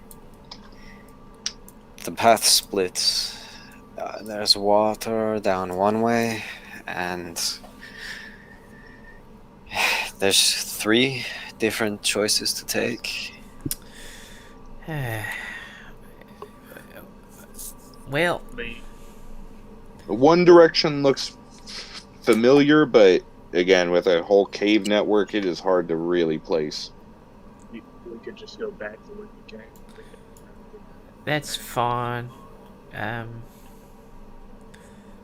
It's up to you. I'm fine. We can barely hear you, Garrett. I can fight, but if Zerna I'm pretty tired too. I'm ready to fight. I mean, there were beds I- back at the temple. You could just I mean, honestly, I just need, a small sit down. Because you guys, just to catch you up on the timeline here, you. Oh, gotta change this. Because you guys got to the cave around like what you believe is yesterday afternoon. It's a little hard to keep track. What feels like yesterday afternoon. You adventured for a little bit, fought multiple monsters, took a short rest, continued on after the short rest for a little bit, got blown up and fought the cube, and then took your long rest, and then continued on into the temple and fought the cultists within 2 hours of finishing, roughly, finishing your long rest. So you guys are about 2.5, 3 hours after taking a long rest. Okay, so short But rest you then. you guys did do a lot, so I'm It's rather not- hungry. yeah. well, take a little breather inside the temple, and then take the way back we know. Sure. And I haven't been keeping up on moving these dwarves with you guys, but That's just fine. assume that they're kind of keeping pace. And they are just down for whatever. They trust that you guys are trying to get them out. So here, let me move you all back in. Just stay together. Yup. You got this little communal area these cultists were using, and you guys can kind of set up a little area to unwind. Everybody can sit at these tables and snack on whatever foods they have, prepare anything, and you can choose to use your short rest however you want. Download The Sims on your phone. There you I would like to use some of my hit die. go. Me as well. Go ahead, roll for however much of your hit die you would like to use. You guys I just wanna can go ahead and do that. I want to start with 4. Me too. I don't recall if I need to use my if I add my modifier to it. Okay. Yeah, you do. So yeah, you do. Okay, so 4, so it'd be plus. 29. Whew. God dang. Take it. You're supposed to add 3 to each one. Sure. So add another 9. So 38. So it doesn't do that on the advanced roller? No, you no, have if to you do- automatically add it. Hmm. Yeah. So That it's, is the only downside to advanced roll, is it is a 1 total modifier. so it's how much? 37. That's a good roll. Or 38. Have So- something a little bit relaxing. I have a sword, an undamaged sword that was inside the blob, and an undisturbed bag. I want to look in, like, kind of explore those items and try to figure out what they are. Oh, what shit. Yeah, you got that bigger undisturbed bag. I'm sorry, I mixed up the bags earlier. That bigger, kind of bulkier book bag is what Ragnar, what you have from the cube. Okay. Bovag, you found the bag o' beans and one other bag. Bless you. Oh, sorry. Bless you. Bless you. No, you are fine. Yeah, you found the bag of beans and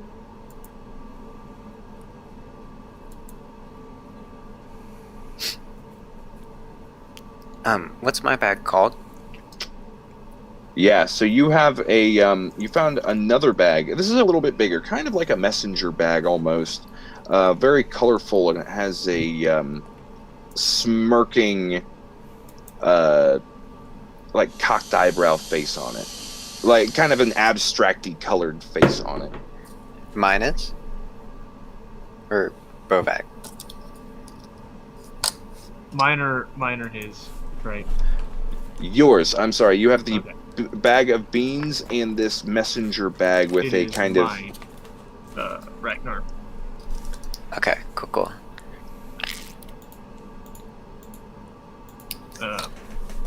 So then, what is the other one called? Trey, what's the other one called? Yeah, The I'm yeah, sorry. Ragnar. My bad. Yeah. Let me pull that already.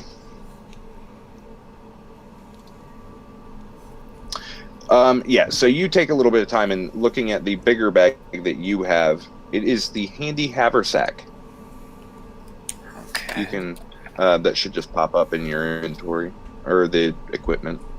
Cool. Alright. And then what can you tell me about the sword? The sword is just a standard long sword, non-magical, no bonus or anything. Nothing special about it. Alright. And, I mean, do I have time to look at more items? Because I have a couple more as well. Yes, so the haversack and the sword, the haversack, you can go through that in like 10 minutes. The sword, you can tell there's nothing special about it. So yeah, you got time in your short rest. Okay. I've got a painted gold mask, a golden religious idol, and a dagger with a purple gem. Yeah, let me pull out the trusty DMG for some of these.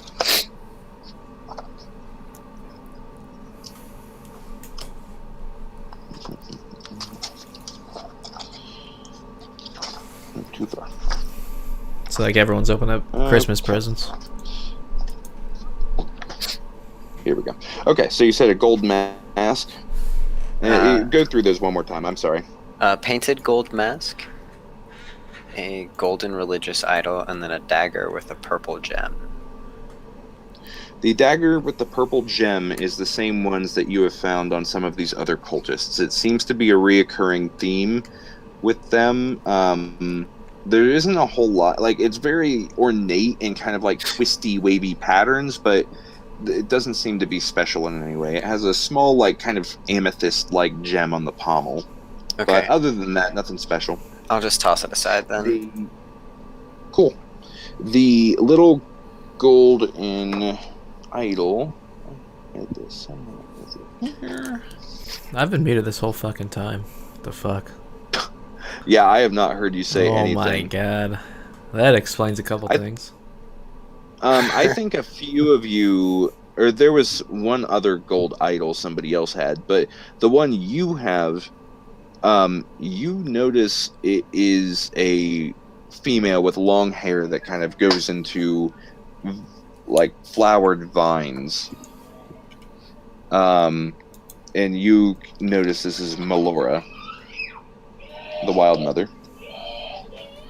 I hear an angry baby. I'm gonna go tend to him real quick. I'll be right back. Yep. Yeah, how long have I been muted? After you did your hit die, I think.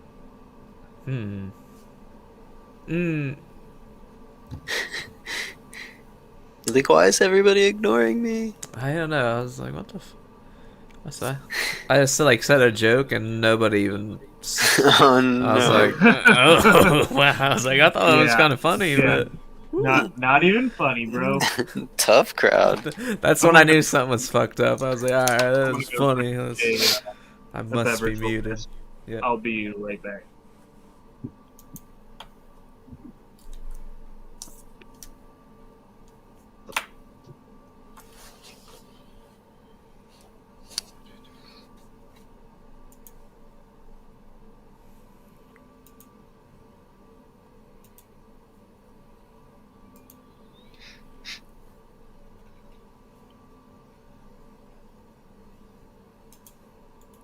This would be a good time for a break.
Do it, boys. Okay.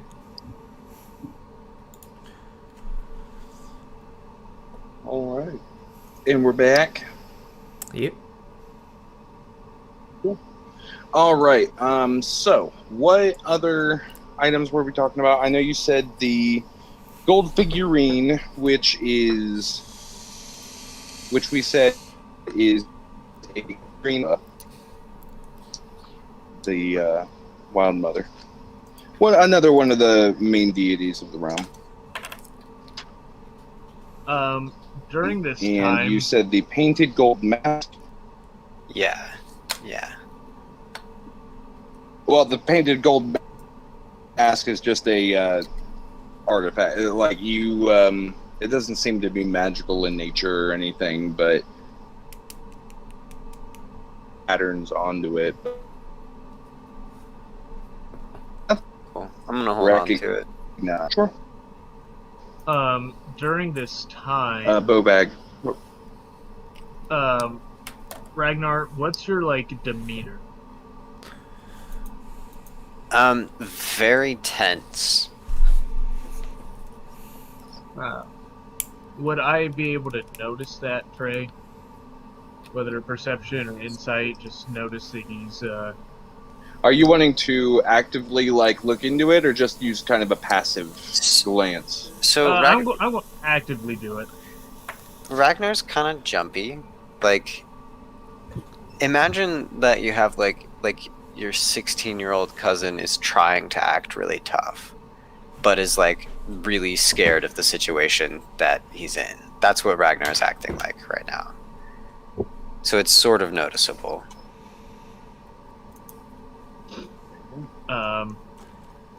Yeah, Bovek's going to walk up to him. He's going to get down more level with him, so probably drop to a knee. Hey, Ragnar. Yeah. You doing okay? You got a little beat up in that fight. I'm fine. The fight is not. Bovag, I gave that. I gave that man my word. And it did not matter to you or Valric. And say we let him go. Say we let him live and run back to his friends that we now know he has. He brings them to us. They kill you. They kill Valric. They kill Azura. They kill me. What's to stop them from killing others? Ragnar looks right into Bovag's eyes, like staring real hard, and obviously thinking about what he's saying. And then he kind of looks down and just sighs real heavily and.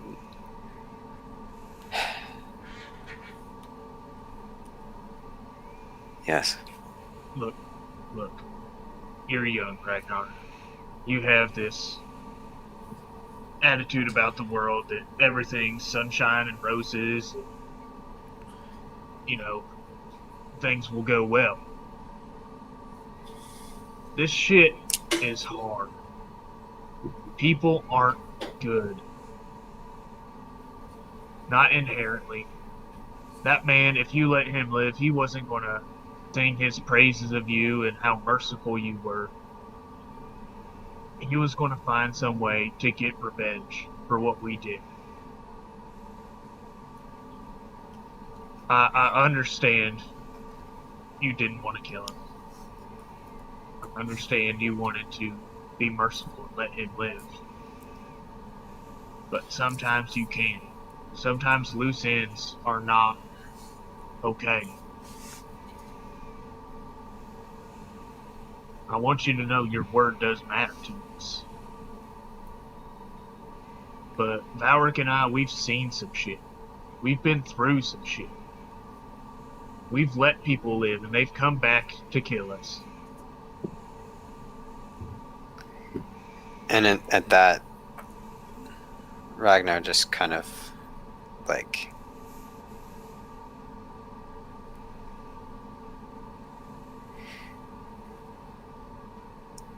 I understand.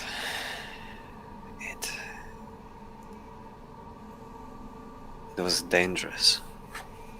What I promised was reckless. And if you had listened to me, you would have put us all in danger.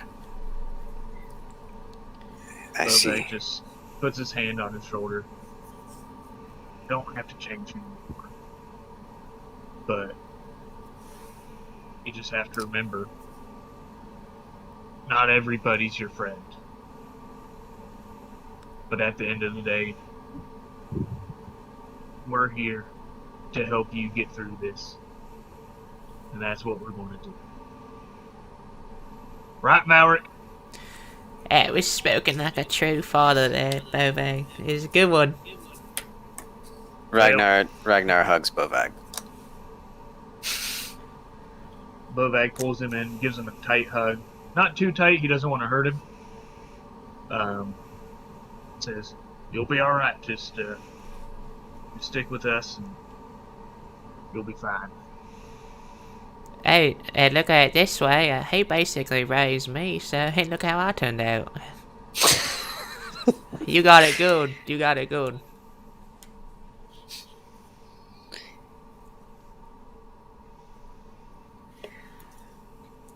Bobak then is going to walk up to Azura. And punch her lightly in the shoulder. That's for Thunder stepping away from me. No, I had to do something. He was going to murder him, and we needed information. I'm sorry. Yeah, and then did we get much information out of him? I mean, they told me about this axe at least. Now I got this Jonathan. Yeah, we could have found somebody else to tell you about that axe. We know that they are a bigger cult than just the ones that was here. We know that they're going to be mad at us. Yeah, they said that people are gonna be coming. Although I don't know how they could come after us. How would they know? People have been coming after me. It's, some would say since Norm, eh? Yeah. Name? Yeah, there's this real small coastal town called Name. And one day, Valric and I, we rolled into town and let's just say some drinks were had. And you did your thing. Well, no, we didn't kill anybody. Valric, you tell him what you did. What I did? Well, it was the first time I ever drank, actually.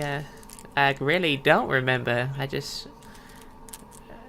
remember waking up back at our place, and you were just sitting there smirking at me, and you never did tell me what happened that day.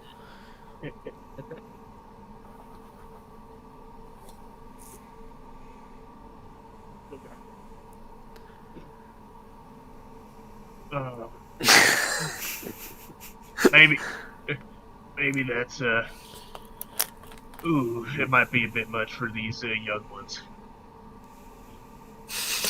I do remember you woke up with a little bit of something on the side of your face here, a little red like lipstick or something. Oh, alright. I see where this is going. Yeah. Another time, maybe. Yeah.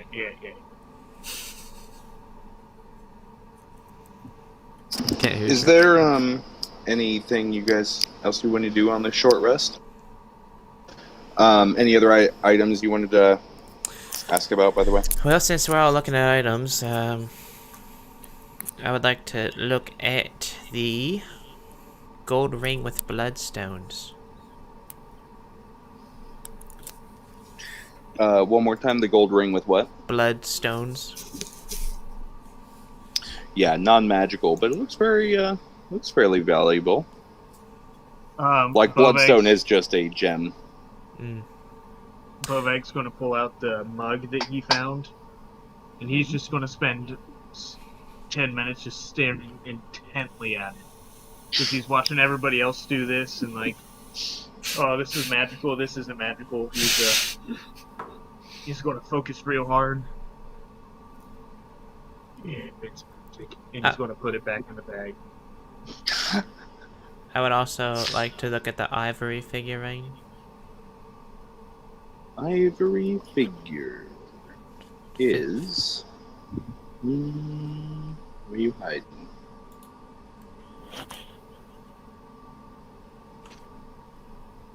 Shit. It's not there. If it's not important, it's not a big a deal. Oh, actually. So... Oh yeah, he got the figurine, the Raven figurine. Ragnar, you already have that, correct? Is it the same one? We already... Yeah. Oh, the No, ivory. I'm just making sure. No, I'm making okay. sure it's different because I think the Raven was a different. I think the Raven one's supposed to be onyx, I believe. It's a silver. Silver. Yeah. Gold ones listed here, unless I said green instead of gold. You're lagging like a mother. Lagging like a motherfucker. My bad. Okay, am I back now? Yeah. You have returns. Dope. Yeah, it looks like the ivory statue. It's of a female form, but it doesn't look like a religious figure. It just looks kind of a piece of, art or something. Art. Kind of, yeah, like hand carved, which is kind of interesting. It looks like maybe one of these cultists would have had a hobby, like they were actually carving it themselves. Interesting. I just throw it to the side then. Yeah.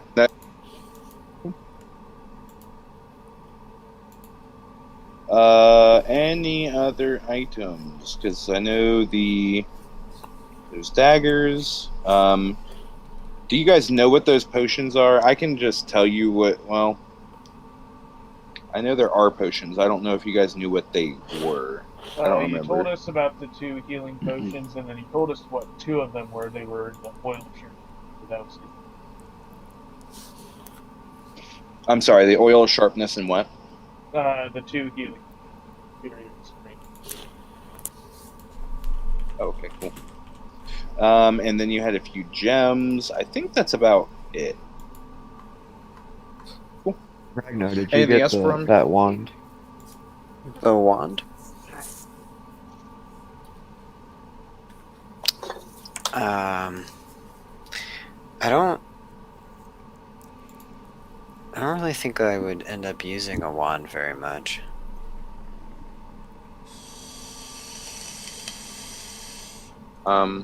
Yeah, I know there was 2 wands. One from that little explodey pool, and Adrian Solvins also had a wand. Yeah, Zora has the And a wand of scroll. wonder from the pool. From the pool. Okay. And then there was I guess she'll Go ahead. look at that wand, that other wand, I guess, during the short rest. Sure. And what was the other wand? The other one was a wand of wonder from that explodey pool that Azora grabbed earlier. This wand that Adrian was holding and using as a magical focus is like a kind of like a whitewood, like a cedar, kind of braided and wound together that comes out to a wide fork and has a little triangle like crystal in the middle. Taking your time to examine it over the short rest, you realize that it is a wand of enemy detection. Oh, cool. It has a few charges, and you can use an action to... We'll say you do this. after studying it, you do find inscribed on it a command word. You can choose if you want to use that or not, but it has a command word, and you use an action to know the direction of nearest creature hostile to you within 60 feet, but not its distance from you. And anyway, you can pull it up in your inventory. A wand of enemy detection.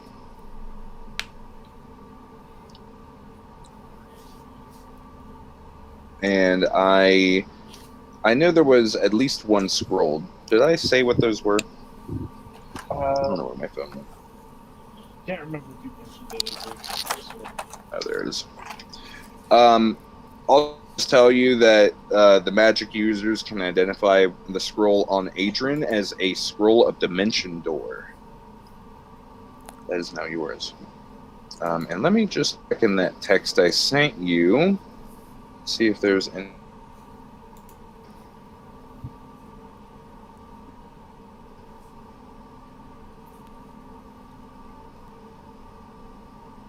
Okay, my mistake.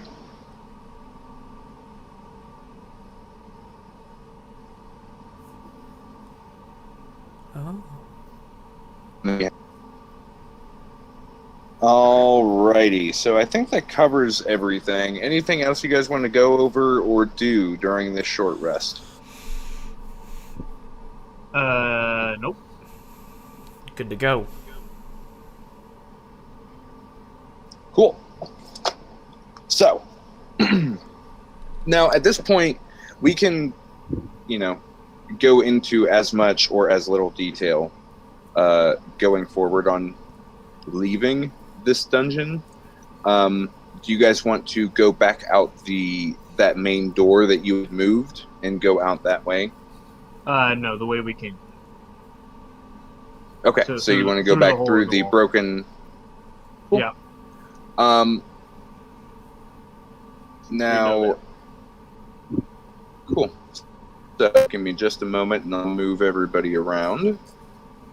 And at this point, we can start kind of moving or speeding the movement up, since you guys are going to be backtracking through some.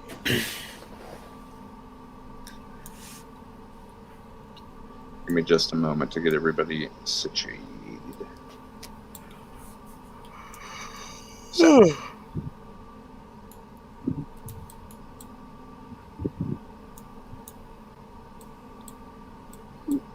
So, at this...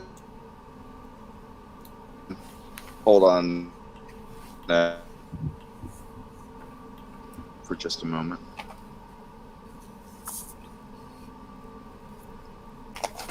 Hey, Damon, where'd your figure go? Where'd Ragnar? He's right there with the... Yeah, We're all here.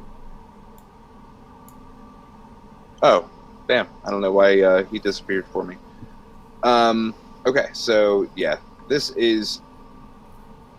You go through this entrance, or, that cavern that the cube is in, working your way into that split where you had fought the cube, and I think killed it just before that split. Making your way downtown, down to here. Ragnar, seeing this is where that entrance converged. So you guys work your way up and down, and you realize that this is the intersection that you had seen when you were sneaking around the corner here where the entrance is. So now you guys work your way around and see how it all pieces together. So this down here being the way you guys came from. Like initially. This is the way out. All right, you guys want to keep going that way? Yep. And Bobag will be in the back, just keeping an eye out. All right. Are you, Valor? Go ahead and we'll keep you guys together for a moment, just to speed it on for semantics' sake.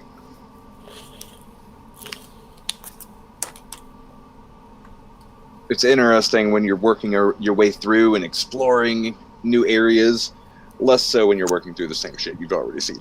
So I'm okay with coming through. So you work your way through this area that is noticeably where the miners had carved. Come about here where you had killed the hooked horrors previously. And I'm pretty sure everything through here you guys had explored. Ustak's body over here. As you guys make your way over here, Ustak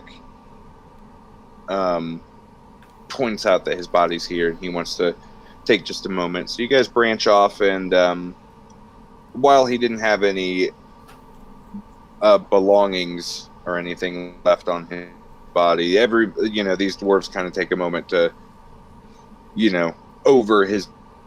Even though he's still a ghost and here, they all still just kind of take a moment to take in, everything. Do we want to bury him? But nothing to. You know what? I don't know what. Yeah, we'll say that these that they decide that they do want to go ahead and bury him. So they actually kind of, with some of the mining tools that they still had lying around and had picking back up, they actually kind of take maybe 10 minutes or so to dig a little crevice and do a light little grave for him. Ustak's not there, he's not really hovering around to watch this part, but they all kind of take a moment to, while they're digging, Azora say goodbye and everything. goes over to his body and casts prestidigitation to kind of clean his clothes and his hair and everything. Sure, yeah, definitely. And they all appreciate it, just being able to see him in a little bit of better light and not a... Bovag will fill his tankard again. Another 3 pints of ale. Pour some out. And then down the rest. Got pouring out for the whole. And they, yeah. Well, after this little display and taking some time, you guys make your way back through these winding tunnels to this pass that you had killed the Dark Mantles and Ropers. Taking your time to cross this gingerly, and you come to this intersection where that the snails are waiting. Yep. Or the corpses of the snails are waiting to the left. You're going to see And like you guys, light go off in Bovag's head. Just about, oh, I forgot. We gotta go back in there. Let's get this shell. Pretty heavy. yeah, and you guys go into here. Being a few hours later, it's not a very good smell. If any of you guys have smelled a dead snail, it's not good.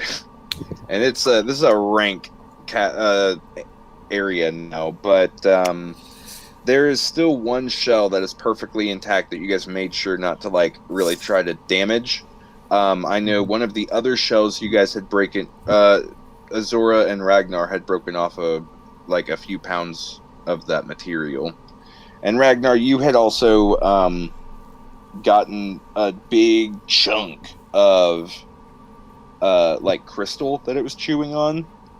Mm-hmm. By the way, taking that time to look at this, it was chewing... Oh, you froze.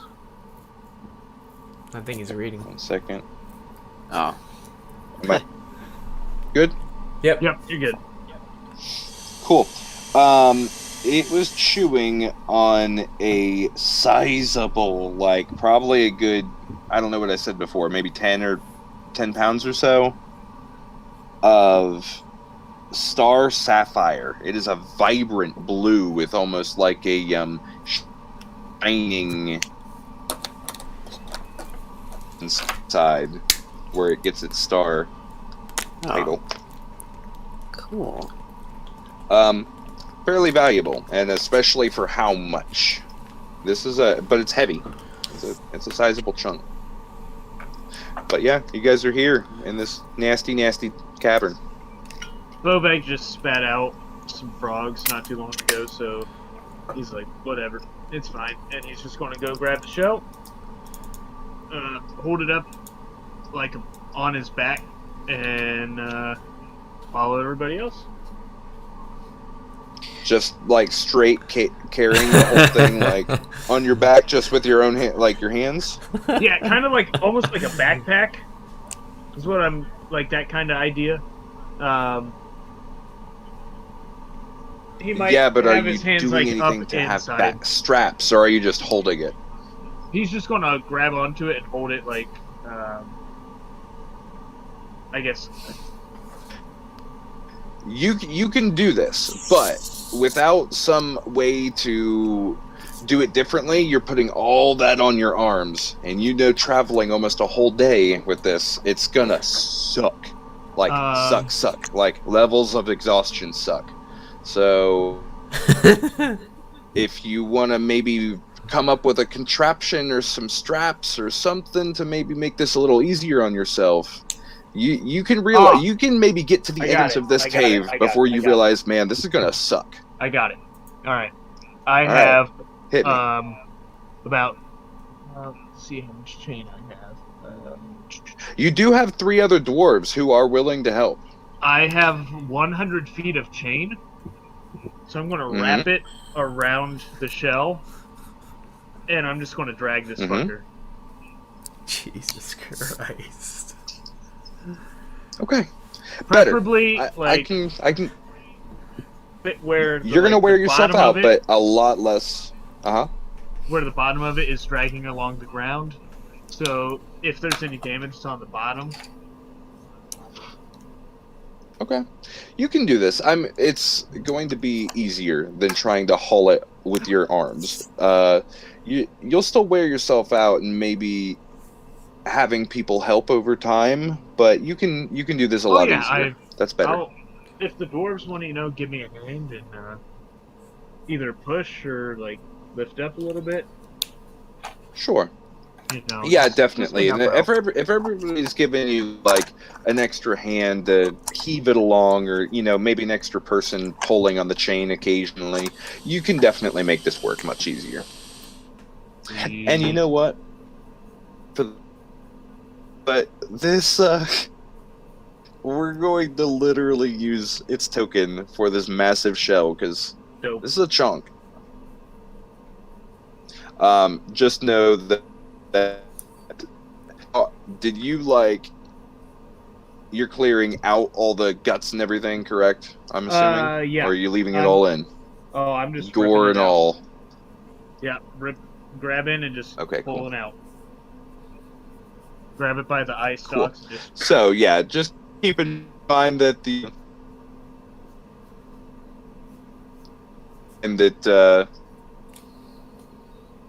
this token isn't accurate, and you're just dragging the shell.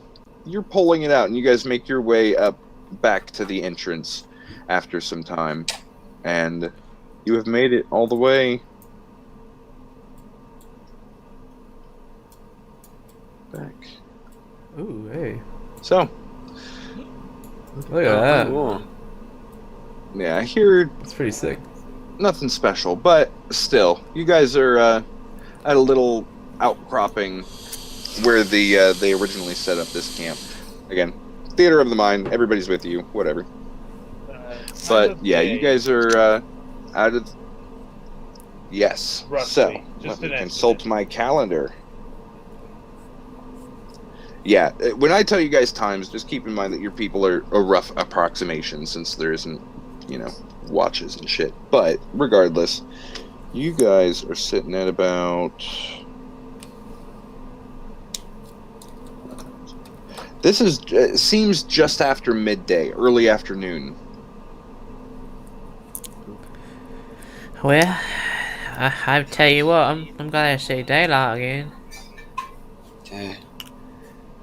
It's nice to not be in a cave. Oh yeah. This time of year, it's a little cool. This is essentially late January, early February. And in our rough climate. So, it's nippy, but it has today. The sun is beaming down. It's pretty skies, but being up on this mountain, you're getting hit with a little nippy wind. I say we get down and get some warmer temperatures. Oh, I Yeah. love it. Feels like home. This is where we had that cliff, right? That just goes straight down. No, that's a little Okay. bit further down. This is kind of like the path, kind of winding and weaving up the mountain. Cool. So yeah, you guys just want to start making your way back? Yeah. Making our way down. Cool. Down. Making your way downtown. Cool. So now, before you guys leave this part, actually, let me get.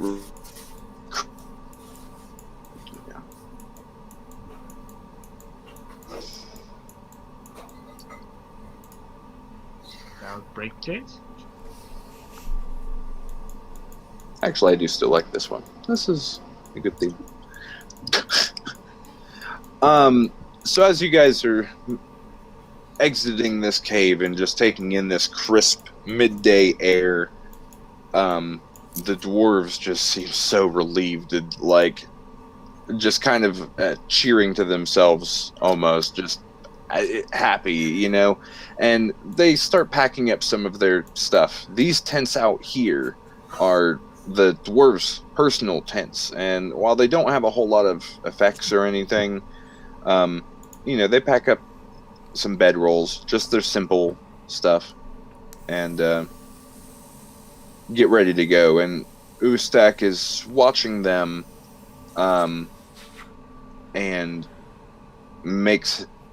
goes to you guys first while they're kind of packing up their stuff, and goes to thank you for all you've done and for keeping your word on seeing to the safety of as many of his friends and brothers as you guys could. Thank you, Ustak. He's just saying. You saved us just as much as we saved them. Well, we'll all look out for each other then, huh? I think this But is I a good appreciate plan. you. Well, I think it's about time I move on. I just wanted to make sure that they made it out alive. And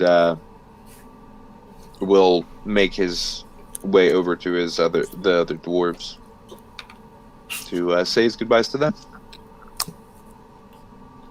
That was a nice And, ghost. Yeah. Kind of And useless, if you after ask talking me. to them for a moment, He literally saved our and lives. after talking to them for a few minutes, they all seem a little somber in their mood, not soured or anything, but, they realize that what's going on, and after a few minutes, eventually Ustak starts, he makes kind of a nod and a wave to you all and floats over the edge and disappears into the distance. Moving on.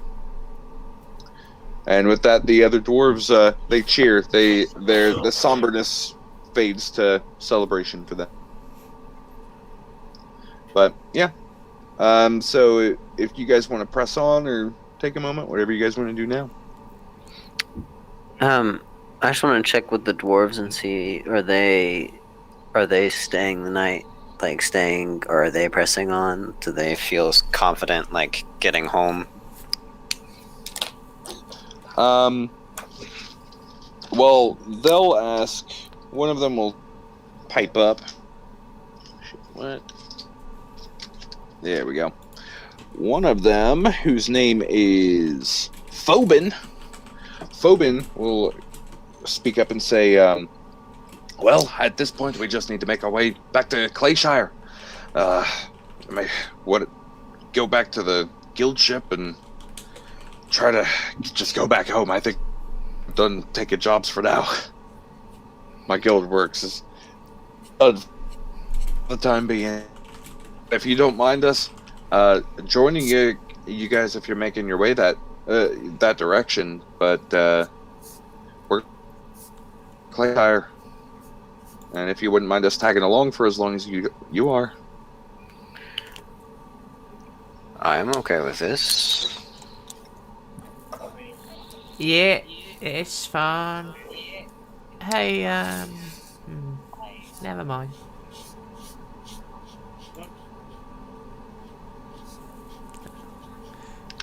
Oh, I say we get on going, eh? Cool. Let's go. Yeah, so the dwarves don't take to get their stuff, and you guys can start making walking down the kind of rough path that winds down the mountainside. Let me get a little bit of mountain ambiance going here.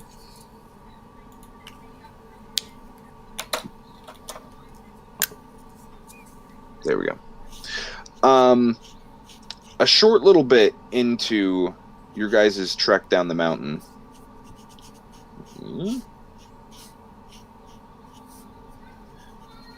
We'll just go to Theater of the Mind at this point. But maybe at this point, actually about 20 minutes, working your way down the mountain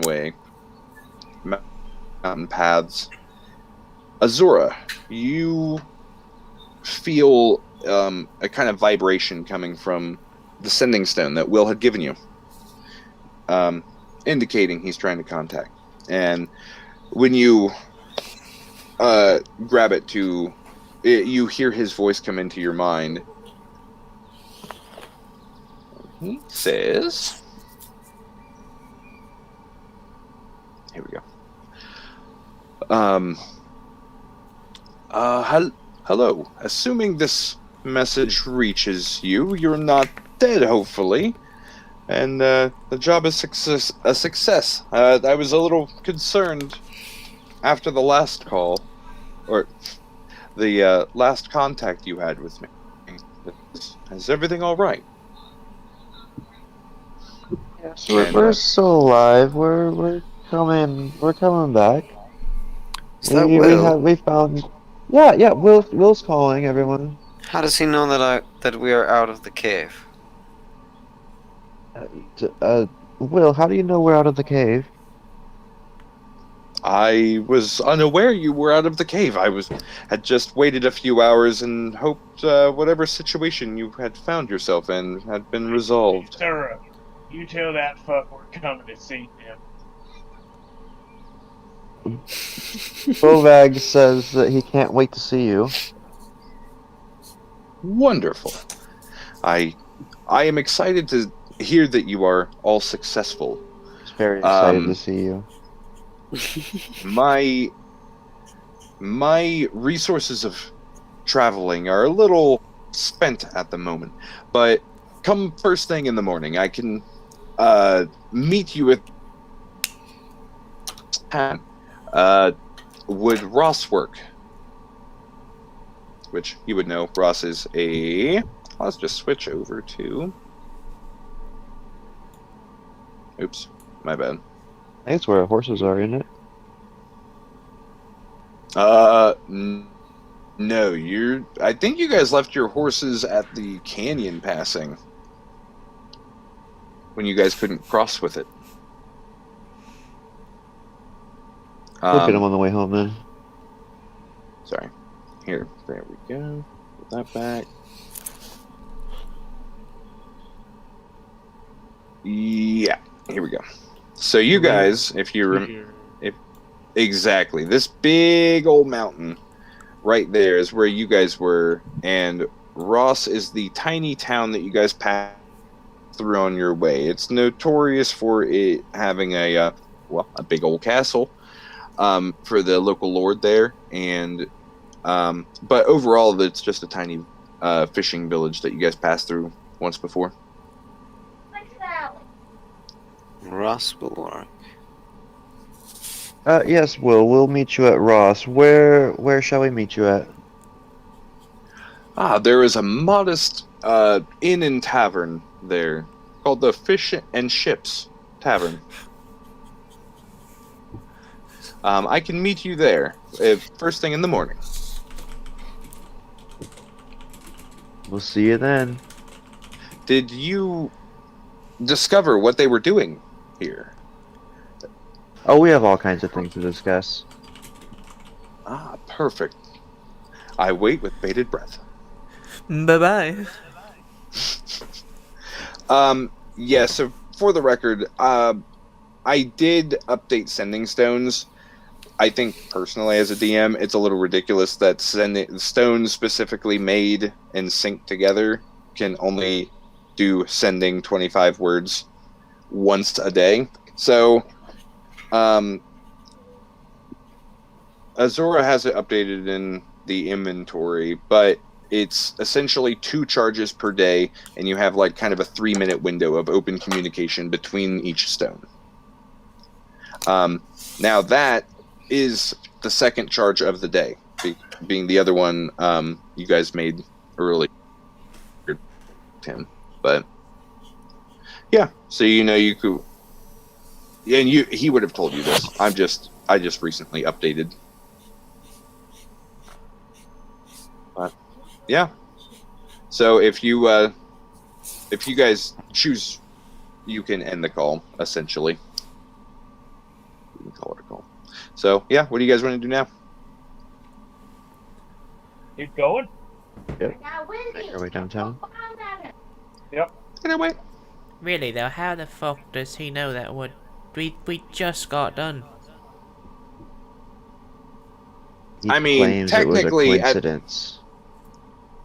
Technically, at this point, you would have killed these cultists, to your approximation, about like 4 or 5 hours ago, and talked to him almost 8 hours ago.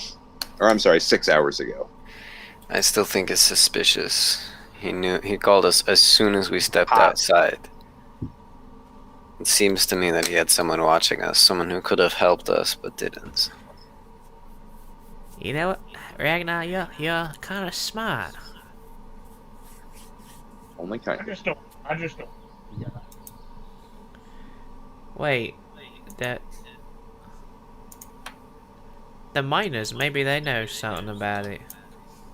About Will, right?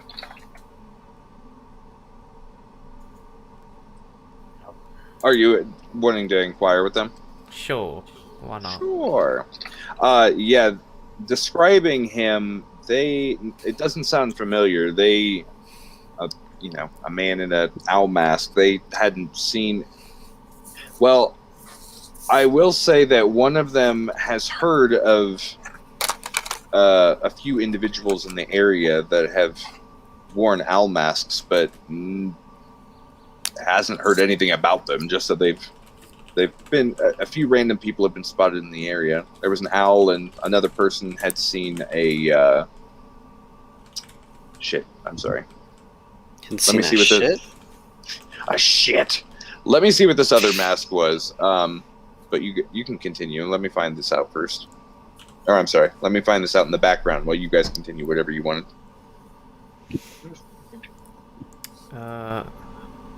Yeah. I was talking to the miners.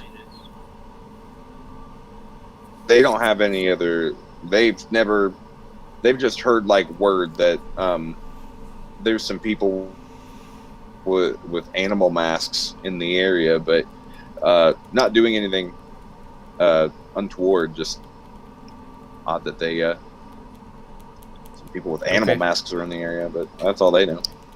Yep. So, you guys just gonna continue on your on the path? Yep. Can do. On our merry way. So yeah, you guys eventually will make your way to that cliffside drop. It's up to you. You guys all have plenty of ways of doing this. So, however you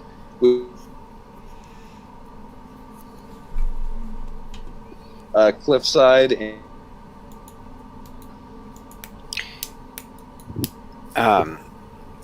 So we've got to get like the shell, the 3 miners, and Bovag and Valric. yeah. Sadly, the miners. Yeah. So sadly, miners do not have any like supplies. You know, since they've been captives. Well. But How far is it again? They didn't have any supplies left in their camp.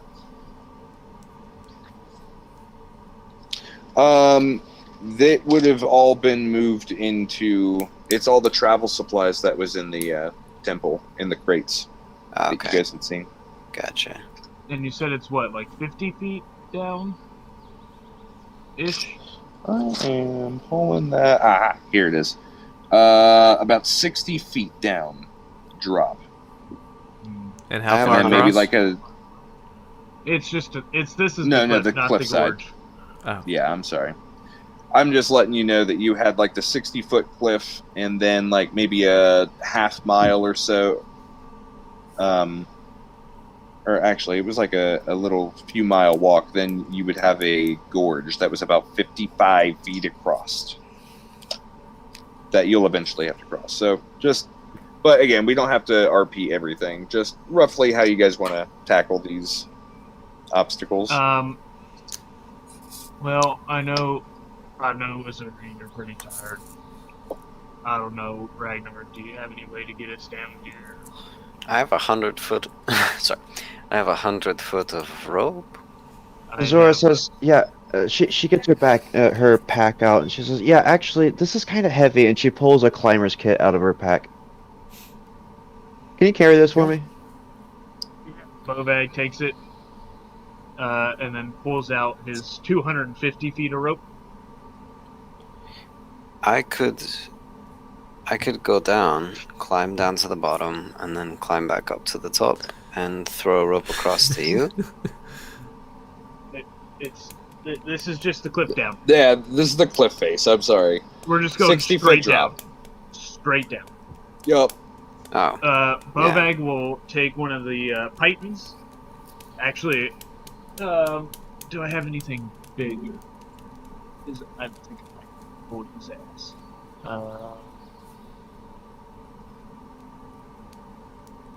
is there a tree nearby? Not this high up. You guys are pretty high up in the air at this point. Any big boulders or rocks? You could find one, yeah. Maybe not right where you are, but if you walk down kind of along this cliffside, you could probably find a I can tell you if you found it. You know what? I'm just going to take part of the rope and wrap it around my waist. Oh, and I see. then throw the rope down, and I'm just going to be the counterweight and let everyone else climb down, because I can hold all of them pretty easily. Okay. Going one at a time. I probably. How rough does the climb look? It's like it's pretty sheer, like at a pretty vertical angle, but it's fairly rocky. Plenty of handholds. I mean, you'll definitely need either climbing gear or rope to help you down, but it's not like horrible. As long as you have something to guide you, you can all make it with time. Okay. I thought I had climbing gear. I guess I don't. Never mind. All right, I'll use the whip then. Yeah. So, and Bovag's just holding it as the counterweight. Yeah. Yes, Cool. sir. Yeah, and you can definitely do that. At least just Ragnar at the time, and maybe a few of you can go at the same time. Obviously, not everybody. Oh, never mind. But yeah, you start climbing down. No problem. Alright. Once everyone else gets down, I'm going to tie another... Take 50 feet of rope, because I have 250. So I'd use 100 to get them down. Use another 50 to wrap the shell and rope. Tie more rope to it, and just slowly try to lower it down. As best I can. All right, give me an athletics check.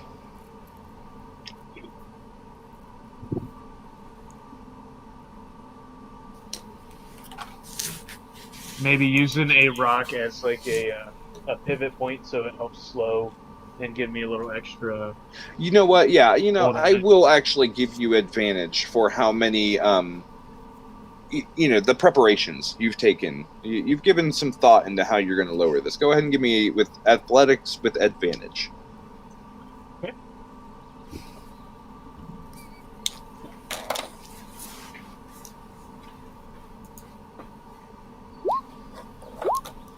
Jesus fucking Christ. 12. Oh my god. Luckily for you and your strength, and it's not a super high DC, and you are able to, as you're lowering it down using a rock as a pivot, everything's going good. This is working really well. And at one point, you just kind of like, you get a little cocky, and it slips out of your hand, and you're like, okay, I got it. And then it starts like, it slips off of the rock, and you like, it almost like drops completely, but you are able to catch it and stabilize it after a close call, and lower it the rest of the way. But just before this rope is starting to, you're seeing it start to fray, but you end up getting it down there without it too much trouble. Now it's just you.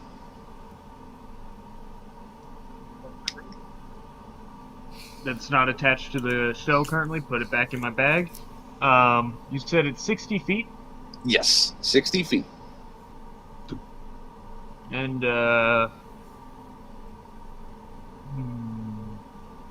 really want to. No, I'm just going to climb.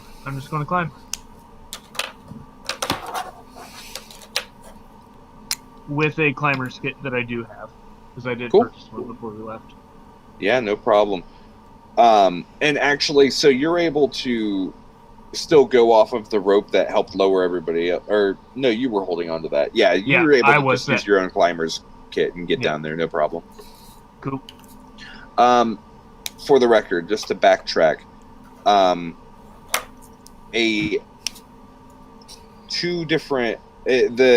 dwarf can identify that he heard about a man in an owl mask and a man in a fox mask, but that's all he's heard about, and no real details about anything. But I figured that out and just wanted to let you know. What does the fox say? Kick.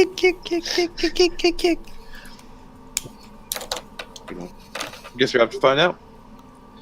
All right, so you made your way down the cliff face. This is you guys are mid-afternoon, but you eventually make your way to this chasm, straight across, just 60 foot, roughly across, but it's pretty deep. It's a deep and kind of imposing chasm to look at. Now, Valeric, before I believe I robbed you out of your plan. I believe you had a plan involving throwing. So I'd very much like this. Yeah. Please continue.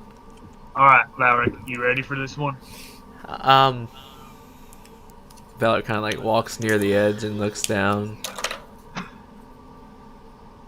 It's deep. It is deeper than that cliff you just crossed. It's a little different what we normally do. Valeric, can't you do that like poofy thing? Yeah, I could. Alright. I'll just give you the old and then you. Alright, let's do it. All right, and then I will toss you like a rope that you can tie around a tree or something. That's Are it. there trees nearby? There's like the closest tree is like maybe 30 feet from the edge of the cliff face. Not super Okay. close, but there's some near. And are there trees on both sides or just one? Sparse trees. Like not a heavily forest, but maybe a mild little wooded area. A few trees on this field. All right. Well, Yeah, to set this, it's kind of like a lightly low grassy field with like in between these mountains, kind of a small like valley, are there any tall and then this chasm trees, right in the middle. the 70 to 80 feet tall on our side?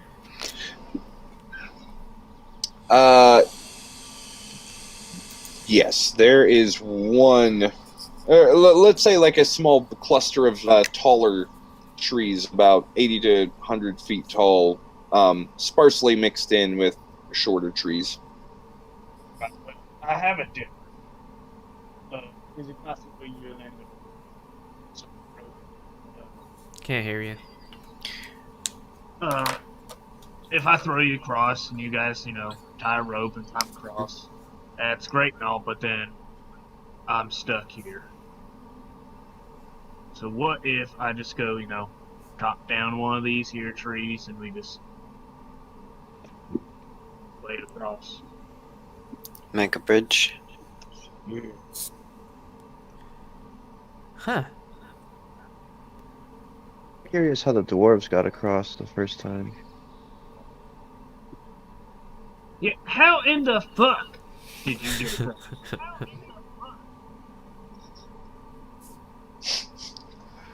Hey, that's a good question. I do have an answer to this, but let me double check this.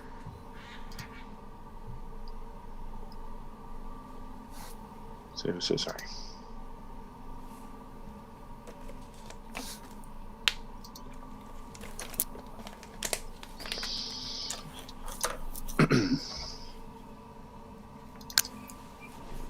Well,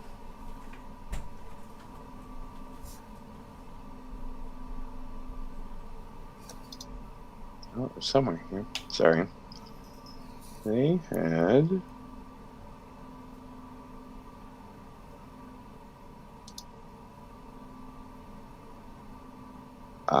They actually used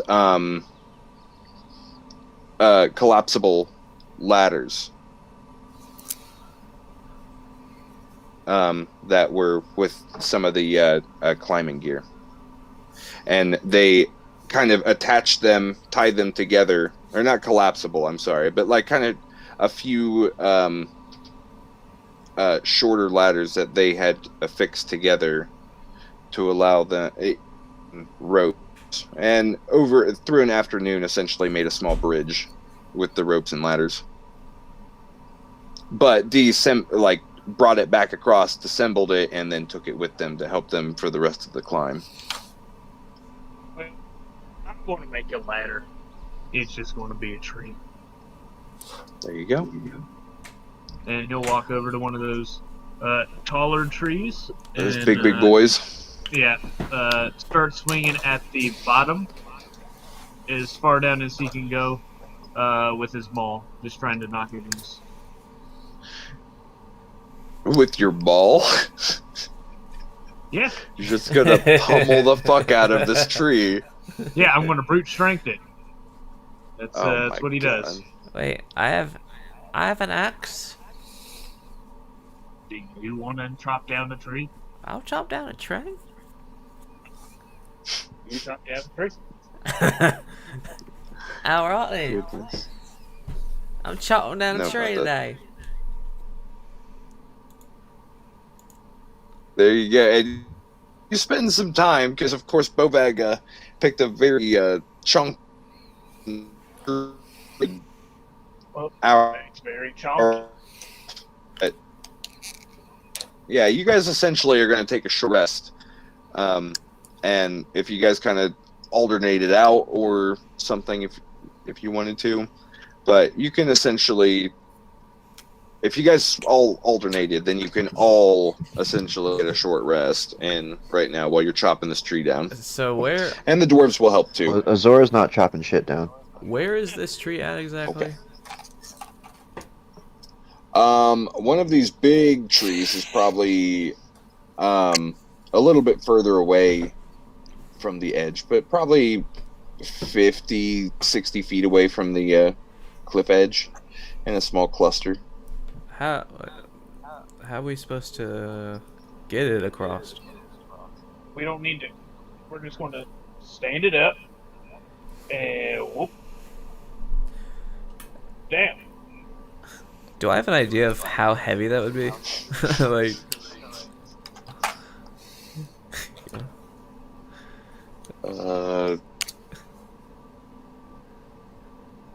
That's a good question. I don't.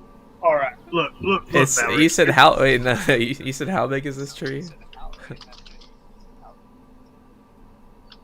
About 90 feet tall, roughly. Bovag, this tree's huge. Hey, do you not understand physics at all? I thought I taught you better than that. How You are we and me. supposed to get it over there? Just hold on. Sue says stand it up. How? Okay, first we're going to drag it over Drag it. Yeah. as close as we can, okay? Then we're going to tie a rope around the top, right? And you and I are going to lift one end while the dwarves and the other two pull on the other end, pulling it up. And then we tip it over. It's simple, man. I could teleport you across, Bovag. And we could take a rope, and then everyone else could just climb across on the rope. Wait. Yeah.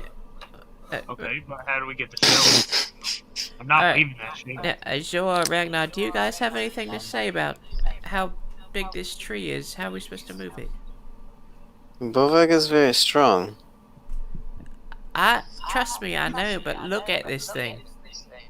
Love But watching look at- people try to solve problems without magic. So, okay. So while you guys are discussing this and kind of looking around, you can kind of see that with how far away it is, roughly, just eyeballing it, if it tips from where it is, and you guys can kind of get it to fall directly in that direction, it's really hard to say, but it looks like it's going to at least cross over, and it's going to be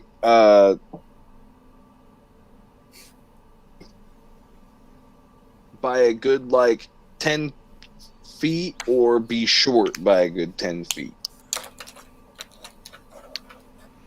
Okay, so we get It's a good yeah, one. because it's a bit away from this, but you could probably get very close. It's just hard to tell. You know what? Hey, Bovag, you want to make a bet? Alright. I bet that this fucking tree ain't gonna make it. Yeah, with that kind of attitude.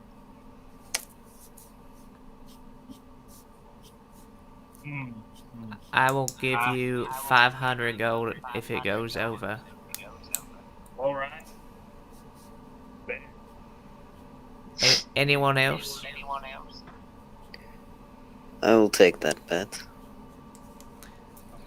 Uh, Think it's going over or no? Oh, it's going over. it's going over? Okay. If you Oh, guys... it's going to make it. Alright, you guys... You in 500? 500, yes. Okay. Azure? Any of the dwarves? True. Well, I'm just watching. Oh, come on, it is good sport.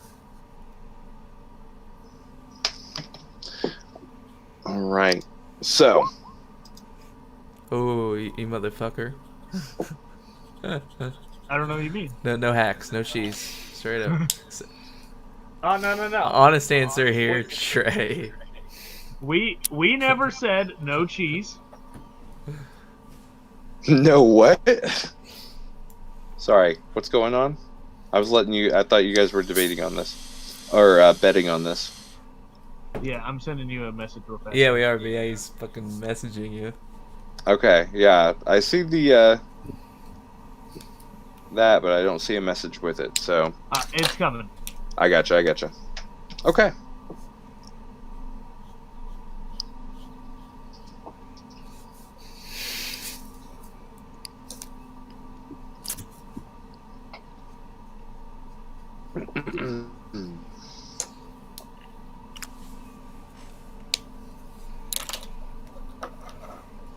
So I chopped down the tree.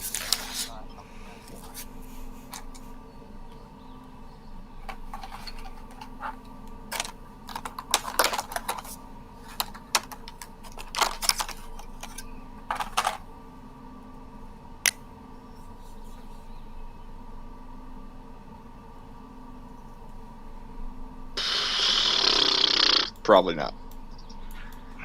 This if you wanna know what I just found, hold on, let me oh no, uh-oh. Sorry, 1 second. I might have just goofed and accidentally ended the stream. Let me make sure.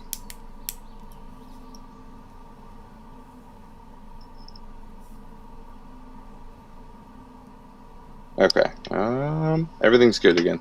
My bad. I accidentally closed that tab. Wrong tab. But I had just had the tab for the log weight ratio, and boy, we're talking like 200 pounds per linear foot of tree. So we're literally talking like upwards of like 17,000 pounds. So yeah, that's easy. Once it's falling, it's falling. Damn. But I will say I'm going to essentially knock this up to probably an athletics roll, unless you can think of anything else. Basically boiling down to this hour of your prep and how you're planning and trying to get this cut and to fall exactly where you want it to. With advantage, since you are having other people assist you in cutting this down, but I'm leaving this to Bovag because you're essentially rolling to plan its fall and try to get it exactly right. Number one. And then the fact that it's a die roll and there's a little luck is, you know, for fun. Okay, so you said athletics? Yes, probably. Yeah, let's just say athletics. Alright. And you said with advantage? Yes. I just saw Kyle's. Baby. Come on, baby. Alright, 18. Alright, so if you all need to do anything else on another long rest, you're getting one over the course of this time, and you can all still benefit from it. But Bovag's been planning, shopping, inspecting, trying to make sure this, and he's going hard. He's in it all looks like silliness to you, but he's like he's going all out. And towards the end of this hour and a half, he's laying into it, and he's chopped in an angle just right, and then he starts laying into the maul to finally give it the final push, and just a heavy whack, echoing through this small little wooded field or whatever. Come on! And it finally, with a dramatic tipping, starts going, and it picks up speed, and it falls right in between all the other trees surrounding it, lands, and with a massive thud and a cloud of dust shoots up, and Bovag, you're so eager for this, and you jump onto this log and start sprinting down the tree through its branches, and make it about halfway, and you can see you cleared it. It made it across the canyon. Let's go. Fork up, bitch. He fucking did it. This shit was rigged. The madman did it. That's going to be. How much did it make it by? It was probably a good like 8 feet. Like, now I will say this heavy ass tree is kind of like. Okay, it probably made it by a good 10. So because it's actually caught, it has enough strength there, but it is not top heavy. So it's kind of like bowing a little bit, but it made it. Alright, I'll take a trip across, I guess. Wait. You need to pay up, man. What are you? It's just a toe. Yeah, you told me 500 gold if I made it across. Mm-hmm. The tree made it across. Can I at least get on land? You're on land now. Am I off the tree? Yeah. No, you guys had. He stopped you before you crossed. I ain't It paying landed. shit. You were like, all right, let's cross it. Let's go across. And he was like, whoa, hold up. I ain't paying shit till I'm over there. If you don't pay me. Alright, I go swatter dive past him. Yeah, just kind of a splash of water. He's gone, and you hear him apparate behind you. I fucking hate when he does that. Stop me now, bitch. Yeah, and you start crossing, and while you can kind of feel it like bouncing lightly with your footsteps. Yeah, I'll let Trey leg out for me.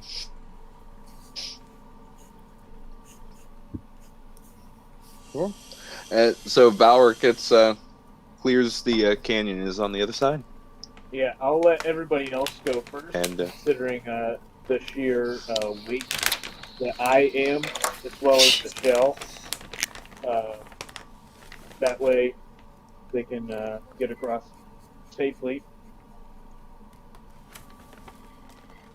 yeah. So as you guys start crossing one by one, it's definitely a little precarious. And you guys, at one point, like 2 of the dwarves were starting to go at once, and like it just started kind of wobbling and bouncing, so they backed off. So you guys started going one at a time, but as you do that, there doesn't seem to be any problems, and you all make it across until it's just Bobag, you in this shell that you've been dragging. Yeah. Taking it slow. It starts to bend a little bit. I'll hold up for a second. Slowly keep going. And it's definitely, you hear it creaking and kind of cracking, and you're taking it slow, and it's fine at first, but as you're getting towards the thinner top, it starts to get a little bit more precarious. And you pick up speed and to try to clear it, and it's fucking close. You get like right there at the end, and you hear it cracking, and like it's starting to give, and it's starting to go. But at this point, you're so close to the end, you just push through it, and you like push off and jump the last like 10, 15 feet, and just jump onto the land next to it. And just as you see the tree next to you starting to go up out of view, and just the loud crashing, tumbling of the tree going down the canyon. But you somehow you make it across there in a dramatic show of strength. That was close. That'll do, Bobag. That'll do. Yeah, Fabric, I'm going to need you to hang up. Here's your gold. Yeah, fucking right. Yeah, I also bet you. Well, I gave the lump sum to Bovang. You guys will have to split that. I'll take 250. Ragnar, you take. Oh. All right. So at this point, you guys, let me see, because yeah, so you cleared this chasm and you work across this kind of fielded area,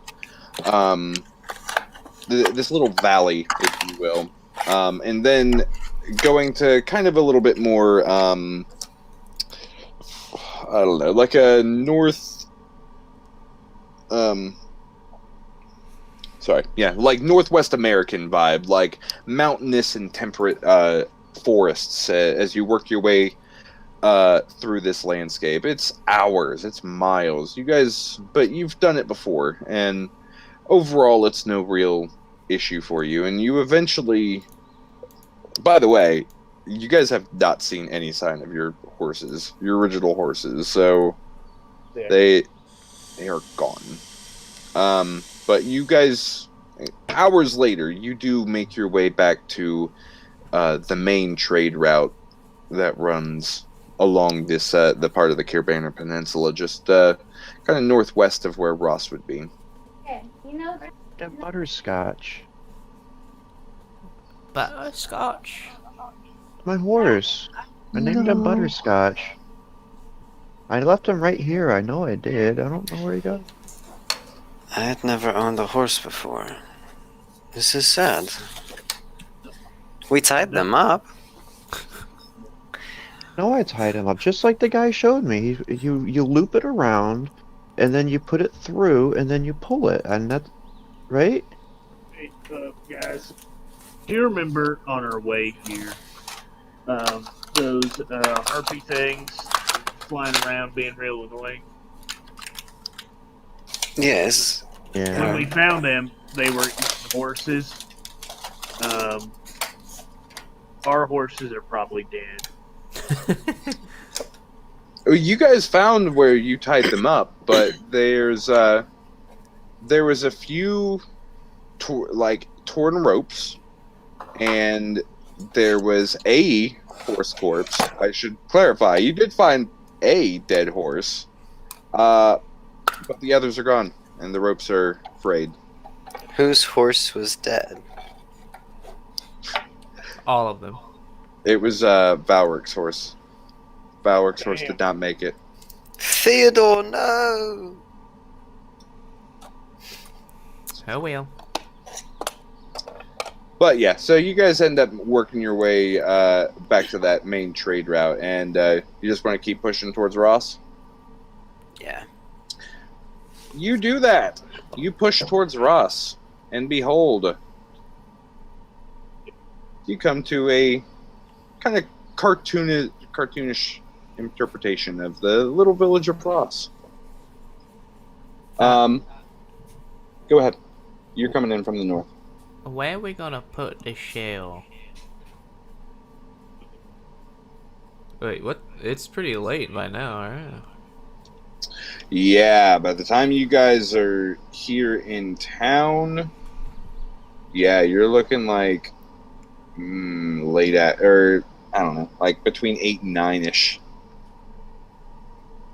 It's evening. There's still a little bit of a bustle, but everybody's winding down. You know, most families are in their homes. Shops are closing up for the day, but you know, there's still people coming and going. You guys are just outside of town at the moment. Bring out your dead. No, it's fairly lively. It's a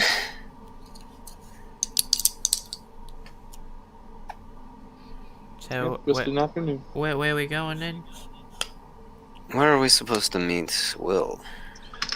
You know that he said the Fish and Ships Tavern, which is this little building right here. If you guys walk in, you don't know that. Well, actually, yeah, you would, because you came in from the south, and you actually would have passed this tavern on your way into town. So, yeah, you know that the Fish and Chips Tavern is at the south entrance of the town, and you guys are coming in from the north entrance up here. Oh, this is the place. We need to go to the place that has the really good crab wings, Bovak. Remember? Yeah. Shit.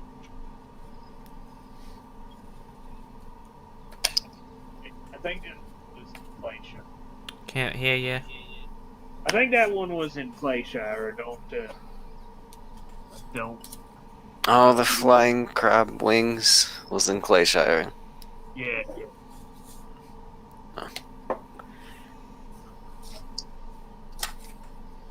Well, why don't we just head to the tavern? Yeah, there's not much else we need to do in Ross. We can get us some ribs. Wait till tomorrow when what's his fuck shows up. Alright, let's get going then. All right. So, yeah, you guys walk through town, and let me change the sounds here. And surely we're getting weird looks. Yes. So, walking into town, you guys definitely get a few. I mean, people in these areas know of the big old Minotaur and his tiny halfling friend in the area. So, it's you guys kind of get the odd looks of like, oh, there they are. Not, like, what the fuck is that? So, but you get these kind of odd looks at your merry band working its way, but especially at the massive, colorful shell being dragged by the Minotaur. So it's definitely, you guys turn some heads, but it's not like anybody's, like, stopping you or freaking out, you know what I mean? Alright. But, yeah, you guys work your way through town, and, overall, like I said, it's a modest town, nothing too special. And you guys pass by the docks where people are getting a boat ready and closing up the markets, and you guys are eventually.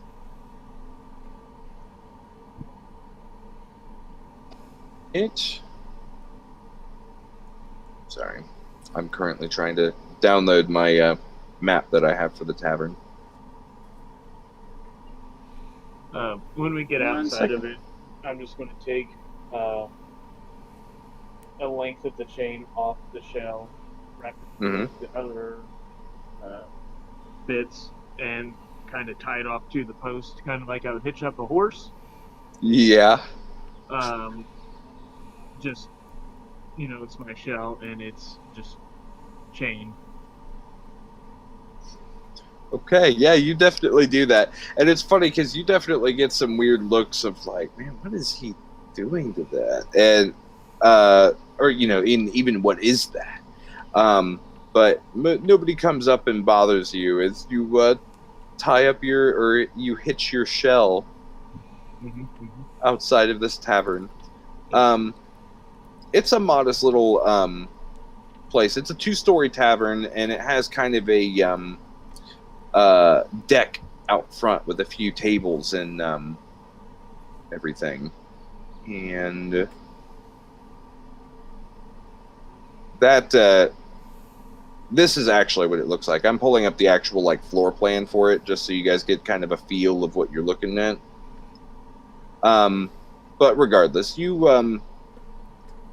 walk up to this tavern and go in, and it's kind of lively. You walking in, there's a few people at the bar drinking, kind of loudly winding down from their day of work at surrounded by farms and fishermen and everything. Few people sitting around tables, smell of freshly cooked meats and breads kind of waft through the air. And One interesting point, Ragnar, looking off in the corner of this tavern, you do notice 4 kind of big burly individuals, human men, covered in like thick furs and long braided hair and beards, and these are definitely Norskian Vikinger from the north, and it just stands out to you. I want to immediately, impulsively walk right up to them with a traditional Norskin greeting. And yeah. So you walk up, and these guys aren't being quiet or subtle, and they see you walking up very quickly, and one of them you do recognize. He's not like right in front of you, but you recognize this man as Sigvald Gerstensen. Sigvald Gerstensen. Yes. He had sailed with you occasionally, but you know that he normally sails under a different clan than Haraldson, and he would sail under Asa Bjorndottir, one of the other large clans of the area. But yeah, so you see him, and at first the other 3 are kind of, as they kind of notice you and look over, they are curious and kind of guarded, but as Sigvald looks up, his face immediately brightens and welcomes you very quickly. Is that Ragnar? Sigvald, it is good to see you.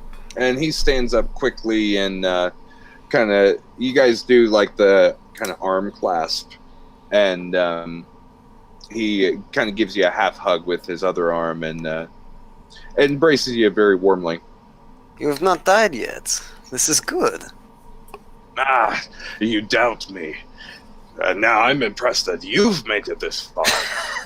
Weren't you, I see you're sailing, that you haven't killed yourself. That is a feat. Oh. Yes. But I am alone. My crew is gone now. I am on land. What happened to them? They did not make it. There was a ship full of undead, and I could not get us away. It was my first voyage as navigator alone. It was my fault. And he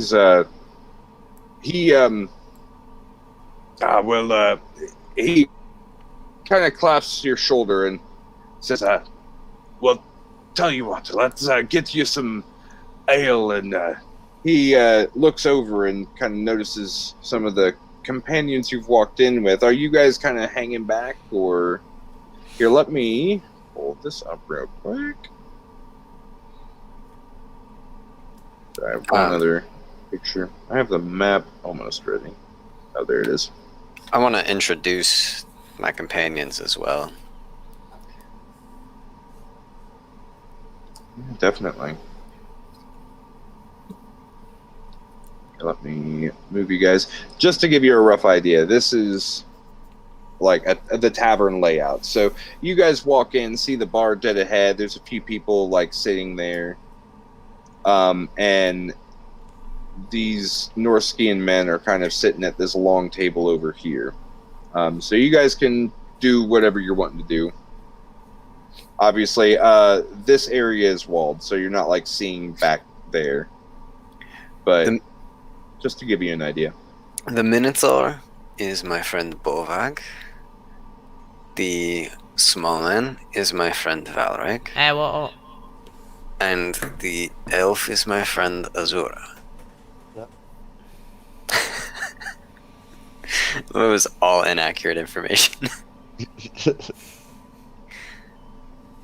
And you, so do you guys walk up, or are you guys, or is this at a distance? Sorry, just wanted to clarify. Within range to here, I guess. In vicinity. Ah, okay, cool. So, you say this, pointing to them over kind of near the bar, and he's like, it's a strange company you keep now, but it looks like you're all holding your own, though. Yes, we find work. What about you? Why are you here in Ross? Yes, we have just we've taken to trading under Beyond Daughter. She has taken more of a stance, leaning less with raiding, and more with trade and diplomacy. And she has me leading an expedition out here to the peninsula. You got the promotion. Yeah, I don't know if promotion is the right word, but it a little less glory, but it still feels fulfilling here. I feel like we are making stride. She aims to make many changes, but not everybody likes that so much. But I take pride. Well, let us drink. And so I'm just gonna order around for all of the Norskins and just I'm just gonna hang out with them for a while. Sure. The other three, what do you guys want to do? The three dwarves at this point, they are hopping straight near the bar and try order the ale. You guys are free to do whatever. Povag would like to call over whoever is manning the bar. And is it a man, a woman? What we got? Behind the bar? Yep. Yeah, it's a kind of human male, kind of mid-30s. He's behind the bar and talk to the dwarves and start to pour them some mead for them. All right. But you can push your way up. I get up to the bar. Hey, can you come here for a second? And he looks up and kind of shocked for just a moment. He's like, yes, yeah, how can I help you? All right. First, I hitched up a shell out front. If anybody touches that shell, I will. Don't ask. I will burn this bar down. Am I understood? Over a seashell? I don't understand. Look. This shell is bigger than you, okay? And I didn't drag it here through the fucking woods for some idiot to try to take it. So you make sure it's there in the morning. Okay. I will make sure your shell stays. Great. What? Number 2. I want 2 casks of ale. Okay. We can make that happen. The whole thing. Just roll it on out here. And 3. Okay. Mm-hmm. All the meat and bread and cheese you have back there in that kitchen, bring it out. Bring it out. We want it. Every little bit. Okay. Now, I want to make sure you understand, sir. We want everything.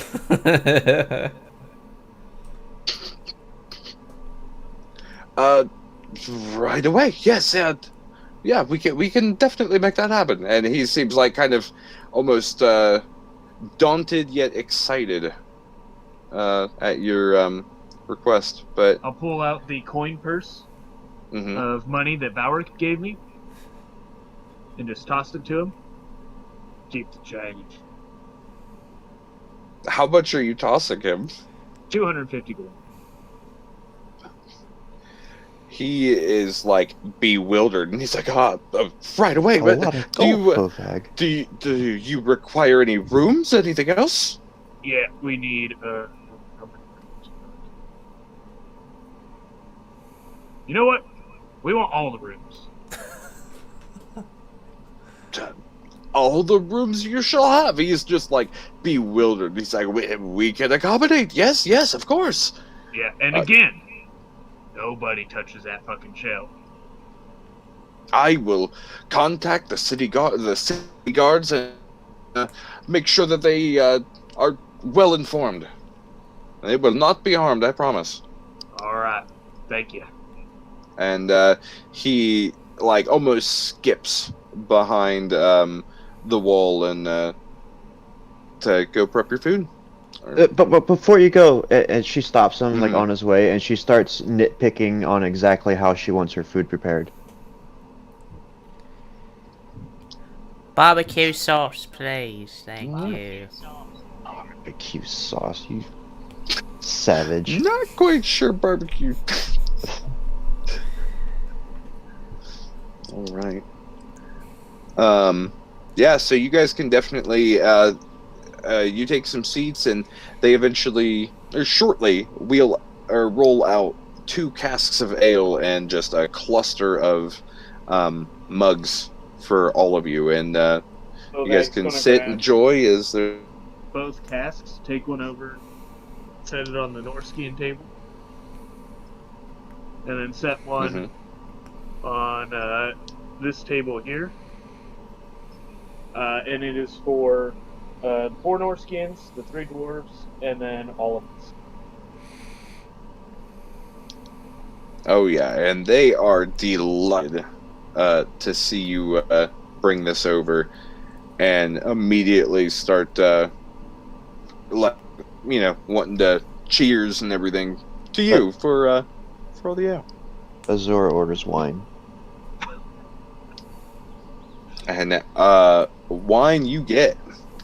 Luckily, they are more than happy to accommodate and kind of assume it's on that tab.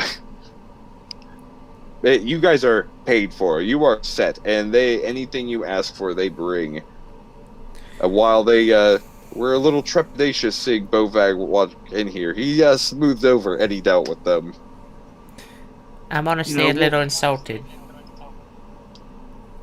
Wow. What'd you say? I said I'm honestly a little insulted using all of my gold on this.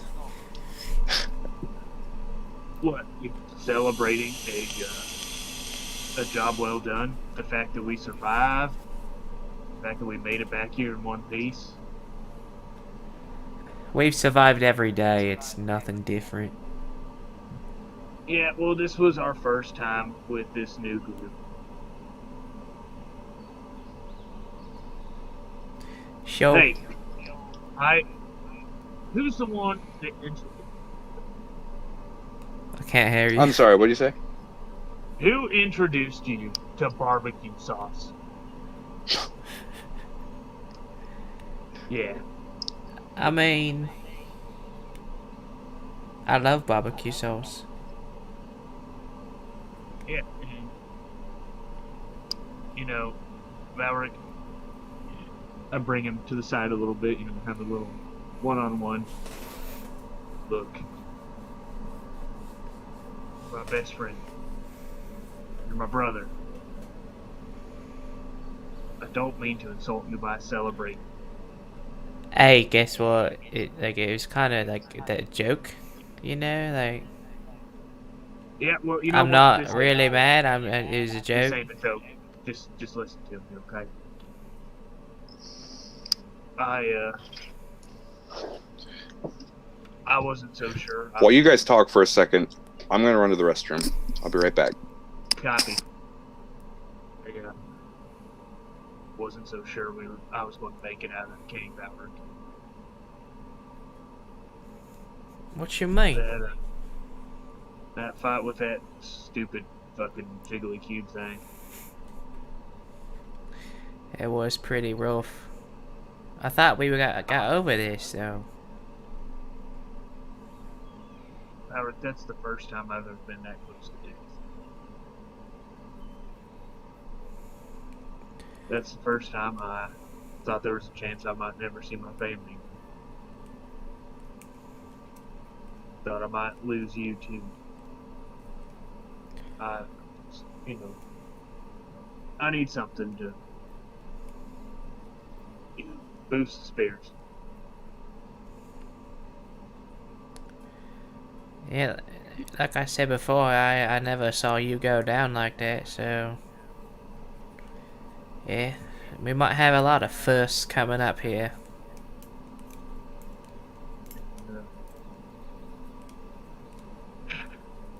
You know, we got a long way to go. Yep, we gotta save your family, remember? Bovag! Bovag! Oh, this drink you give me, it is the best. Oh, what? About your family? Save your family? Oh, shit. Right. Save your family from what, Bovag? I just sit down in one of the chairs.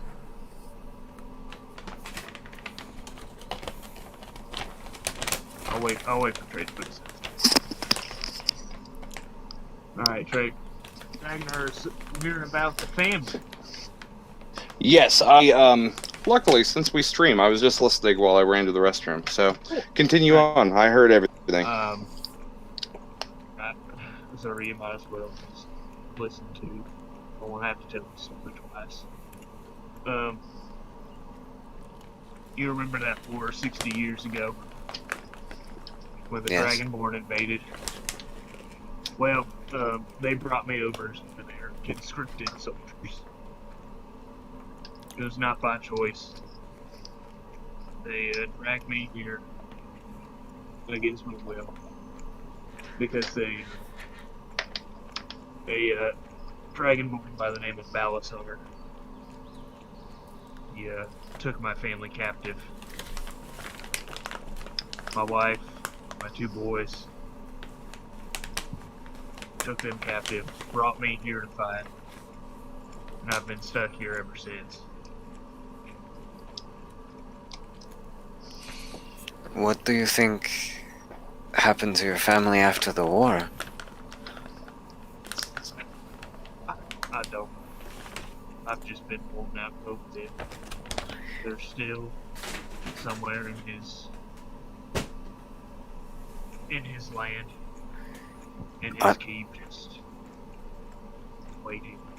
On his continent? Yeah, out there on the other side of the ocean. Then we need a ship. Let's Yeah, go there. We can't just go there. I've thought about that hundreds, thousands of times. Why not? Let's go. We'll kill anyone that gets in our way. He has a small army at his command. We have a Bovag.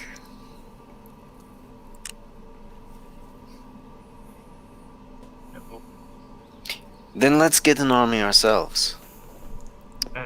That's what Valric and I have been working on for the past 50 plus years. Do you think it's just that easy? Well, let's start with a mercenary company. Yeah, we've been building connections, trying to gather our resources. Prepare to go to the other side of the fucking world.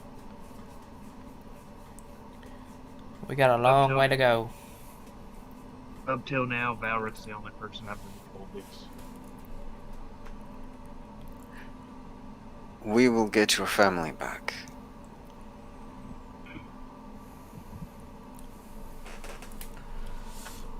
So, It's what we've been working towards. Azura, Yes. what do you think? What do you have to say? I think there should be no shortage of people that would be willing to help.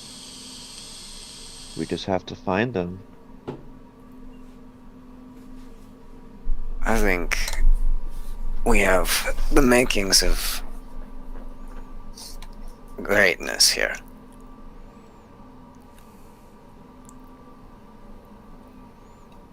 Each of us are talented in our own ways, and we could lead a company that could change history. We go and raid the Dragonborn in their own lands and save your people. It would be the greatest success story of decades. I like your optimism there, Ragnar. Of course, this is what I'm for.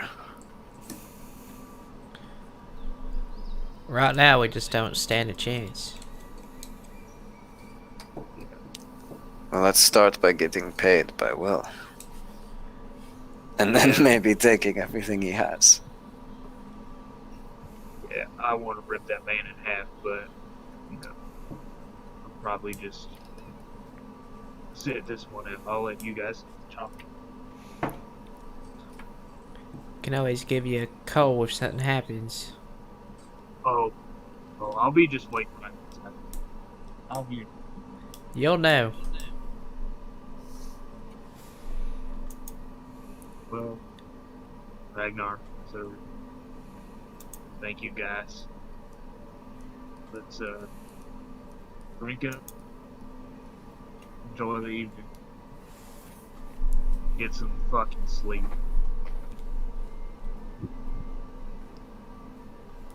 And Just, and get fucking drunk. and after he says that, I'm just gonna pound a whole one back. Yeah, Bovag's going to take 2, pound them back. Grab So a third one, pound it back.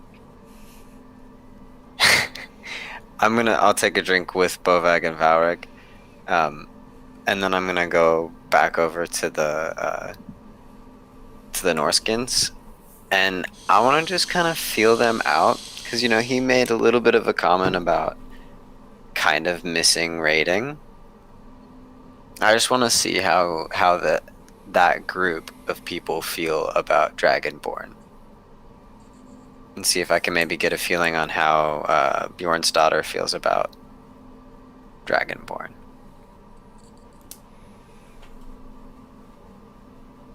You're Oh, I muted. can't hear you. You're muted. So sorry, I muted that to not in.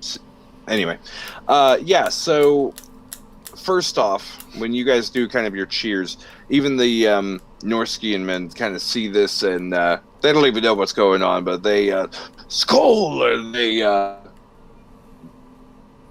cheers with you guys and drink too.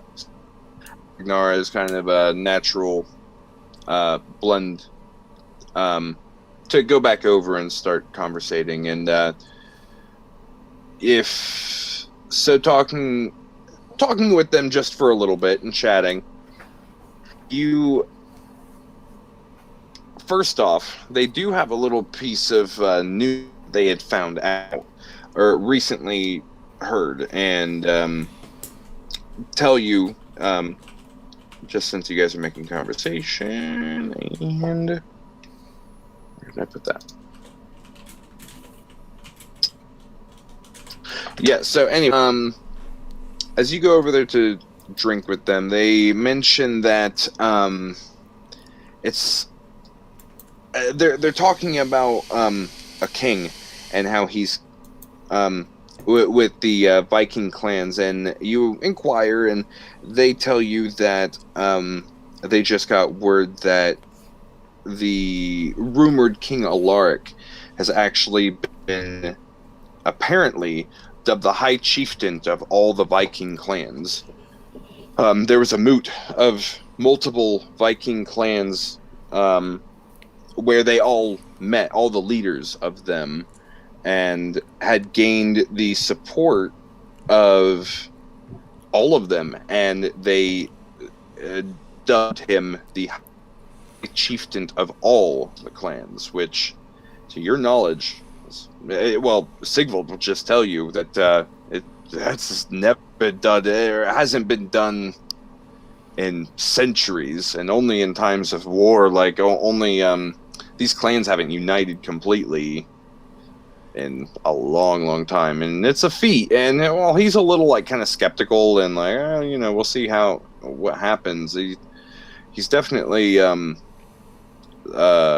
surprised, and like, well, this is a big deal. But that was just big news from the homeland up north that just hit them. Apparently happened last week. They elected a foreigner to be High King? Apparently they, from what I gather, have agreed to be under his banner, but not to call him king, essentially. It seems like semantics to me, but regardless, they are regarding him as a unified leader, and this is interesting to say the least. Well, as long as he's not king. Well, not our king, anyway. He's called himself king everywhere else, but apparently a Vikinger will not bend the knee so easily, huh? Yeah. Scott. But Scott, and but still, it's interesting that they've all deemed it, to unite under him. But we'll see what happens. That word is coming from the north that the Reich has also killed the gold dragon that plagues this land. So, if the rumors are to be true on either side, big things are happening in Terva, and it's hard to say what the winds of fate will take us. See, this is a good time for me to mention that we are seeking to start a mercenary company, so we will be able to help in these wars, perhaps. Take advantage of the chaos, so to say. I think we're just planning on heading back up north and seeing what they have planned, or what Beyond Auto has planned. But yeah, we figured we'd head back north up in another day or two, just to enjoy the warmth while we can. Did I ever end up getting any information out of them about how they feel about Dragonborn? Sure. So if you want to inquire, I was just giving you that little info dump first. But yeah, if you're wanting to inquire, okay, let me know when I'm back. You're back. Good for me. So yeah, if you're wanting to inquire with them, I just wanted you to, or give you that info dump. But as far as the Dragonborn, they don't have much of a opinion. That's the southern thing. They've never had much other than the maybe seen Dragonborn here and there, but he personally doesn't have any opinion. He's met a few, and mainly slaves, but there's a cunning to them behind those dead reptilian eyes. But that's about it. He doesn't have much else to say about them. That's pretty much Ragnar's personal opinion of Dragonborn. It's yeah, that's a thing. Southerners have a stronger opinion because they've witnessed the attacks, but Norskins, they don't have a strong opinion. Yeah. Other than, I don't know, some people having prejudice, but that's it. They'd have to be motivated. They'd have to be motivated with gold. And obviously these guys probably are not. They're loyal to Bjorn's daughter. Well, they he's definitely. He says that sometimes he misses the thrill of a raid and the bloodshed, but he's getting in his older years, and he's it's been a nice change of pace to help be in talks of peace instead of just death. Peace and trade, you know. Mm. Yep. Anything else you want to inquire with them? Nope.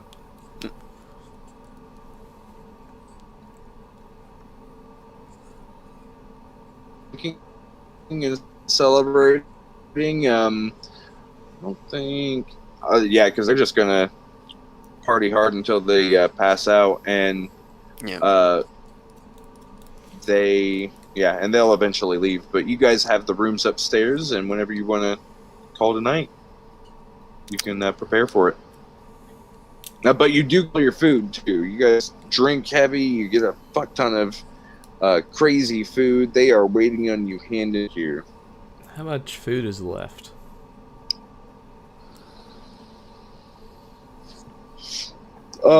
I mean, that's more up to you. You guys get a shit ton of food. It's more on you on how much you're eating. If you're going to go ham and try to eat it all, if there's still some left, there is plenty.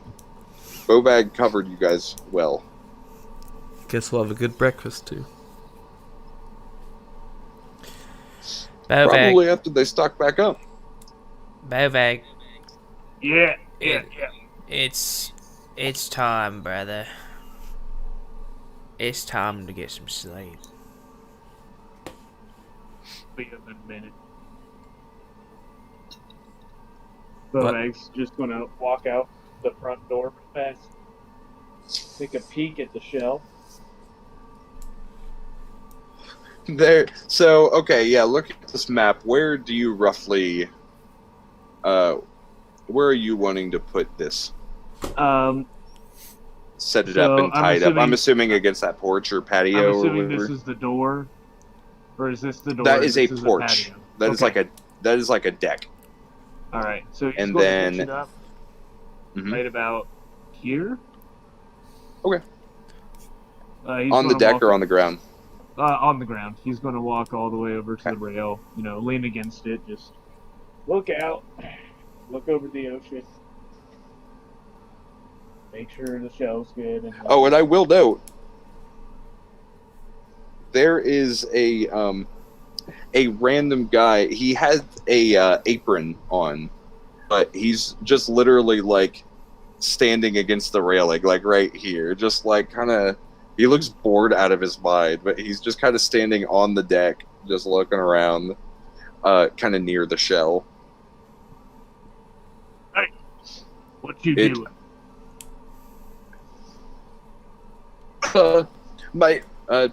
My boss told me to come and watch this shell, make sure no one touches.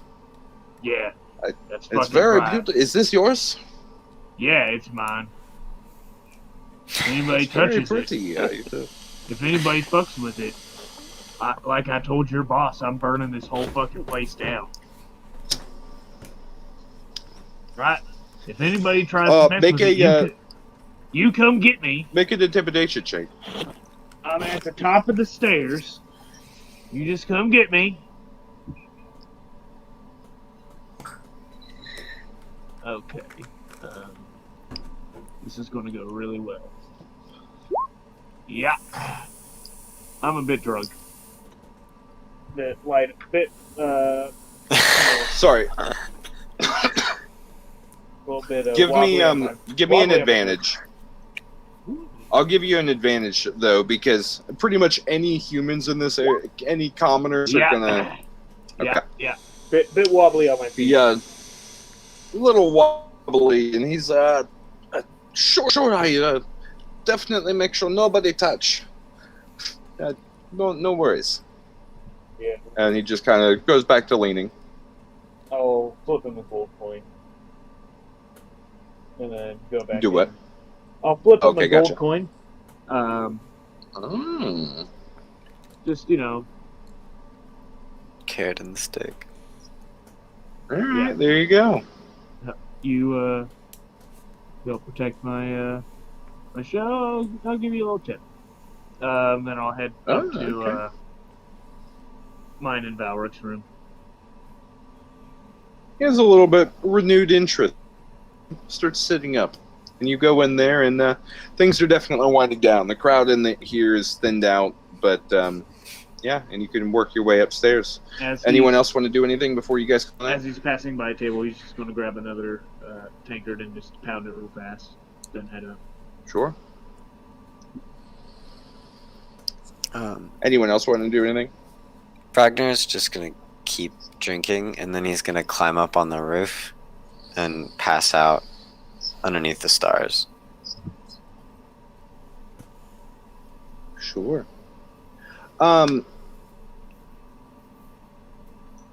Quick, I just realized. Oh, never mind. I already have my answer. Never mind. Okay, so you're going. Rag.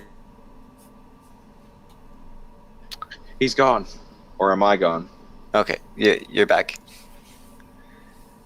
Oh, okay, cool. My bad. I was waiting. I didn't know. And you're gone again.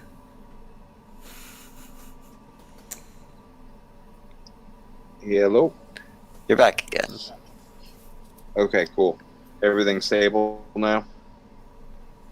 Short words. Everything good? Nope. Nope. No, it's okay. Goodness.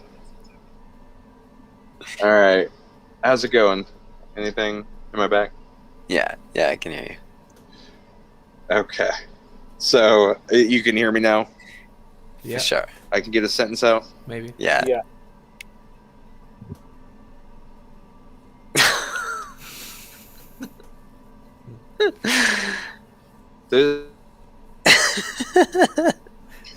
Let's just... Goodness. Killing it. Oh my... It's getting worse. Oh boy. I am gonna need to go to bed soon. Really? Because I'm an old man. And my bedtime is 11 o'clock. Oh, see, I'm an old man when I just bed.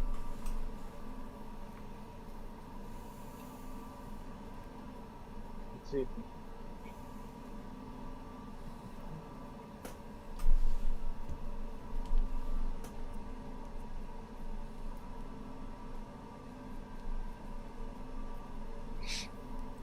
What have you been doing during all of this? Okay. Can you hear me? Yes. Guys hear me? Yes and no. No. Yeah. We'll see how it goes. It's still breaking up. Not now, but just short sentences. Ah, Keep it brief. it's really, so it's like, is it still? And It does gone. it like I don't know if you can. Oh my god! So it does it just right when you get more than 3 words in. Mhm. Seriously, every time you're like about to start like the meat of the sentence, it's like nope. Would So guys, this be a pretty good place to stop? Yeah. Goodness. Well, I was hoping to stop right after this. I just wanted to do one last thing, and then we can wrap up. But if I can't get a sentence out, are you guys hearing this, or is it still Yeah. moving? Yeah, this is all doing really good. Here comes the meat. Okay. Here's hoping. The second it starts, I'm going to go on a little bit of a ramble if you guys don't have anything else left to do. Get shoot it.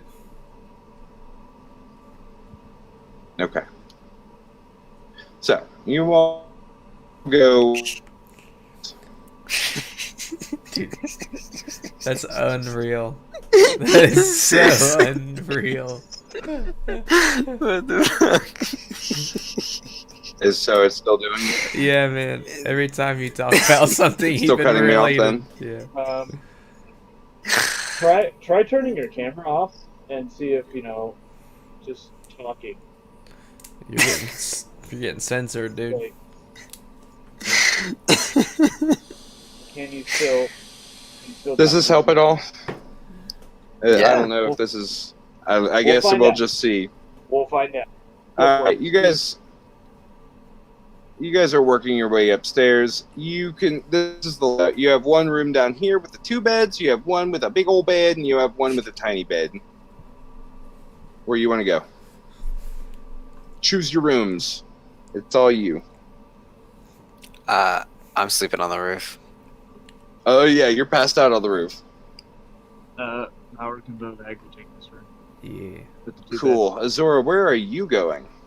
She'll take the big bed. Big old bed. Might as well. beds. Sounds about right. By the way, what have cool, you been doing during all of this, Azura?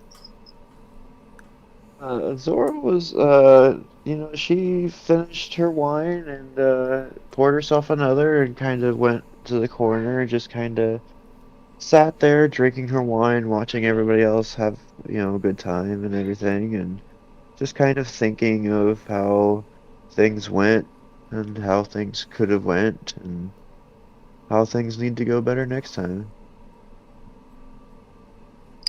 All right. So, you guys all make your way separately to your bedrooms and start winding down for the night. And the last little bit,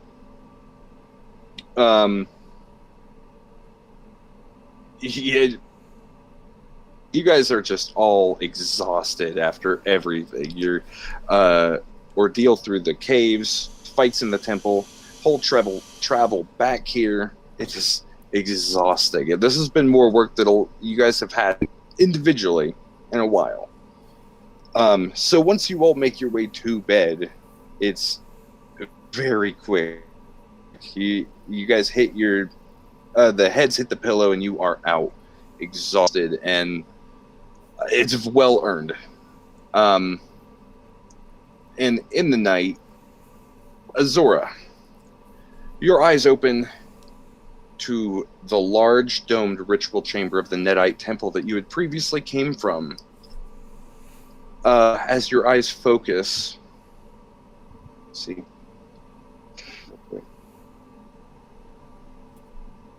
Set the mood.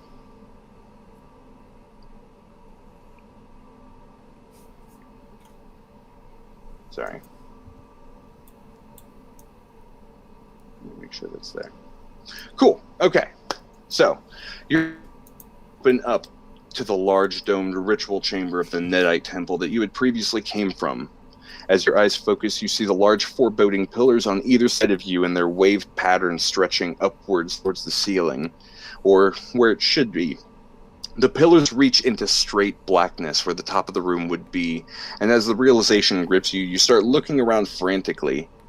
The darkness of the ceiling lined with almost tendril-like wisps of darkness reaching downwards, and as your eyes work down towards the other end of the room, you see the gargantuan portal that was once open once more on top of the platform.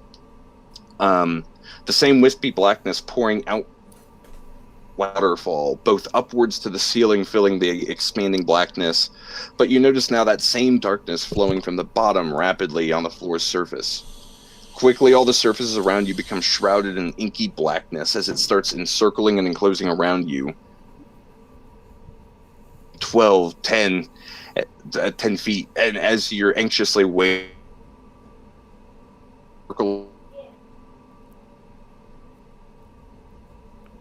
just You cut out. in its borders. Okay. Let me know when I'm back. I think. Let me know when I'm back, or okay. Think so. Yes. Yeah. Okay, cool. I just needed the verification. Where'd I cut out? Circle of bright light? The darkness was closing in. Yes, it was closing in around you, and right as it's about to get around you, a circle of bright light encompasses, and any wisps inside of it sear away.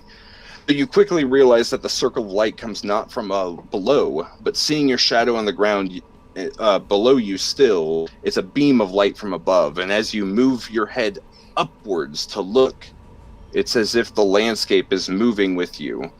As your head arcs up, the earth and dirt and stone are flying by you at immense speed. It's dizzying, and as you look at the blinding light from above, just as you come bursting from the earth itself at a dizzying speed, but you keep rising faster and faster before coming to a quick but gentle stop, suspended in the air, coming face to face with the mighty angel of Pelor, your patron, Talantes. As you slow, you come to a stop at eye level to this looming 10-foot being, his face a mixture of welcoming warmth and concern. His muscular frame backlit almost by the two massive feathered wings flapping as if winging air. And as you take in your surroundings, you see the blurry silhouette of Terva below you, as the sparse clouds drift just below both of you. And you notice your own glowing, incorporeal wings weighting the air, almost matching his. You have done well, my blood, for you surely have weakened these dark, malevolent forces here.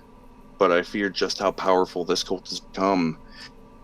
Mighty Dawnfather himself sealed many of their temples and cursed sites millennia ago. And we all turned our gazes to other dangers that threaten life. Wherever it be found, I see now it foolish to count these dark forces content in their shadows.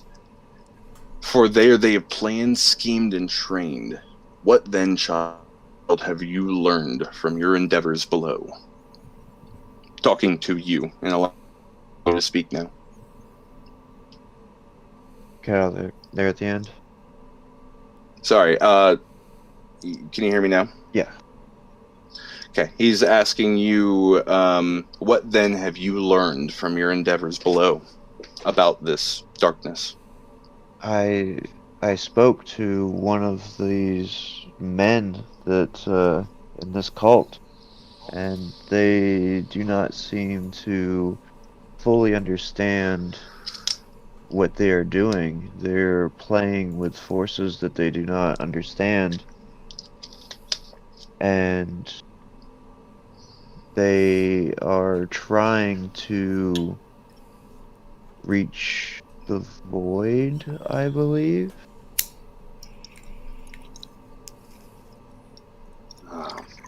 This bodes badly.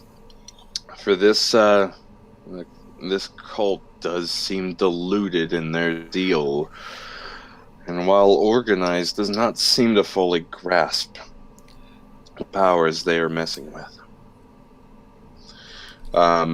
Nevertheless, they seem organized to elude attention for this long. And seeing as you can glean knowledge only from that of a pawn, there is much left hidden. These cult leaders must be very clever and connections running deep to have remained hidden for this long. And with your passive insight, there is a pause there, that like right when he's like remained hidden for this long, and as he replies, he kind of was gazing off in the distance and talking while he was pondering aloud, and that pause, when that little pause happened, he kind of like twitched his head and kind of off to the side, and his eyes kind of like twitching, but he turns his head back towards you and slowly and continues on as if nothing happens and makes direct eye contact. Maybe then I have made a mistake. This matter will require a more direct attention from me. You should go back home, focus on your family and the evils that lurk there. These dangers are too great for me to have sent you in alone, and will be dealt with swiftly by me instead. I have found companions that are helping me. They've seemed quite useful. The one is a powerhouse, and Ragnar, he can do amazing things. I've seen him turn electricity into fire. It was amazing. I believe that I could still be of use. with these companions of mine as well. That may be true, but maybe this. But maybe we. Hold on. Sorry. That may be true, but you may not. Damn, I'm sorry. I have to stumbling through this part. That may be true, but I think the looks of beings as myself with the light and radiance of the Lord might be more well suited than a throw together band of powerhouses and magic users. No offense, you have done great work, but Yeah. But I must ask why do you feel that this cult, that this is the darkness that is deserving of our Lord Justice? This does seem to be an issue. They do seem to be trying to summon some sort of darkness. Okay. And what do you know of the man paying you to hunt this cult? Have you thought that he may have you doing his dirty work for him, or what he could have in store for this power for himself? He is very mysterious indeed. I was actually hoping that you might have some information on him, but it seems you do not.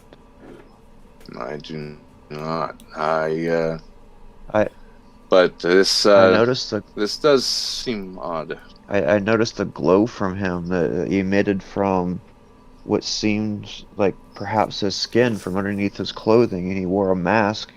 I noticed this glow coming out from underneath. I thought maybe it was some sort of angelic glow. This is interesting. Well, for now, you can turn your attention elsewhere and trust that this cult will be dealt with by my hands. And he's kind of smirking, and in your time knowing Talante, has admitted a smirk here. As you wish. I'm sorry.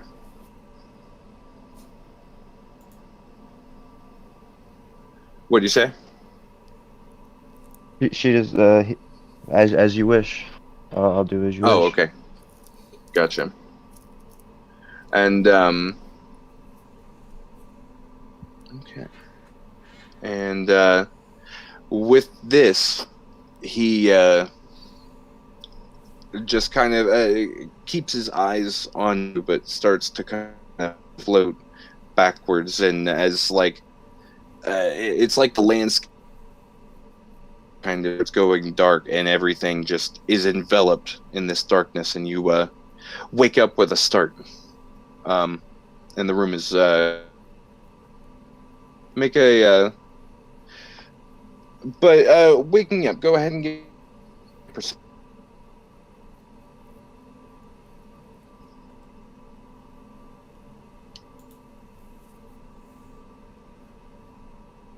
I'm sorry, you say perception check? Yeah, give me a perception check.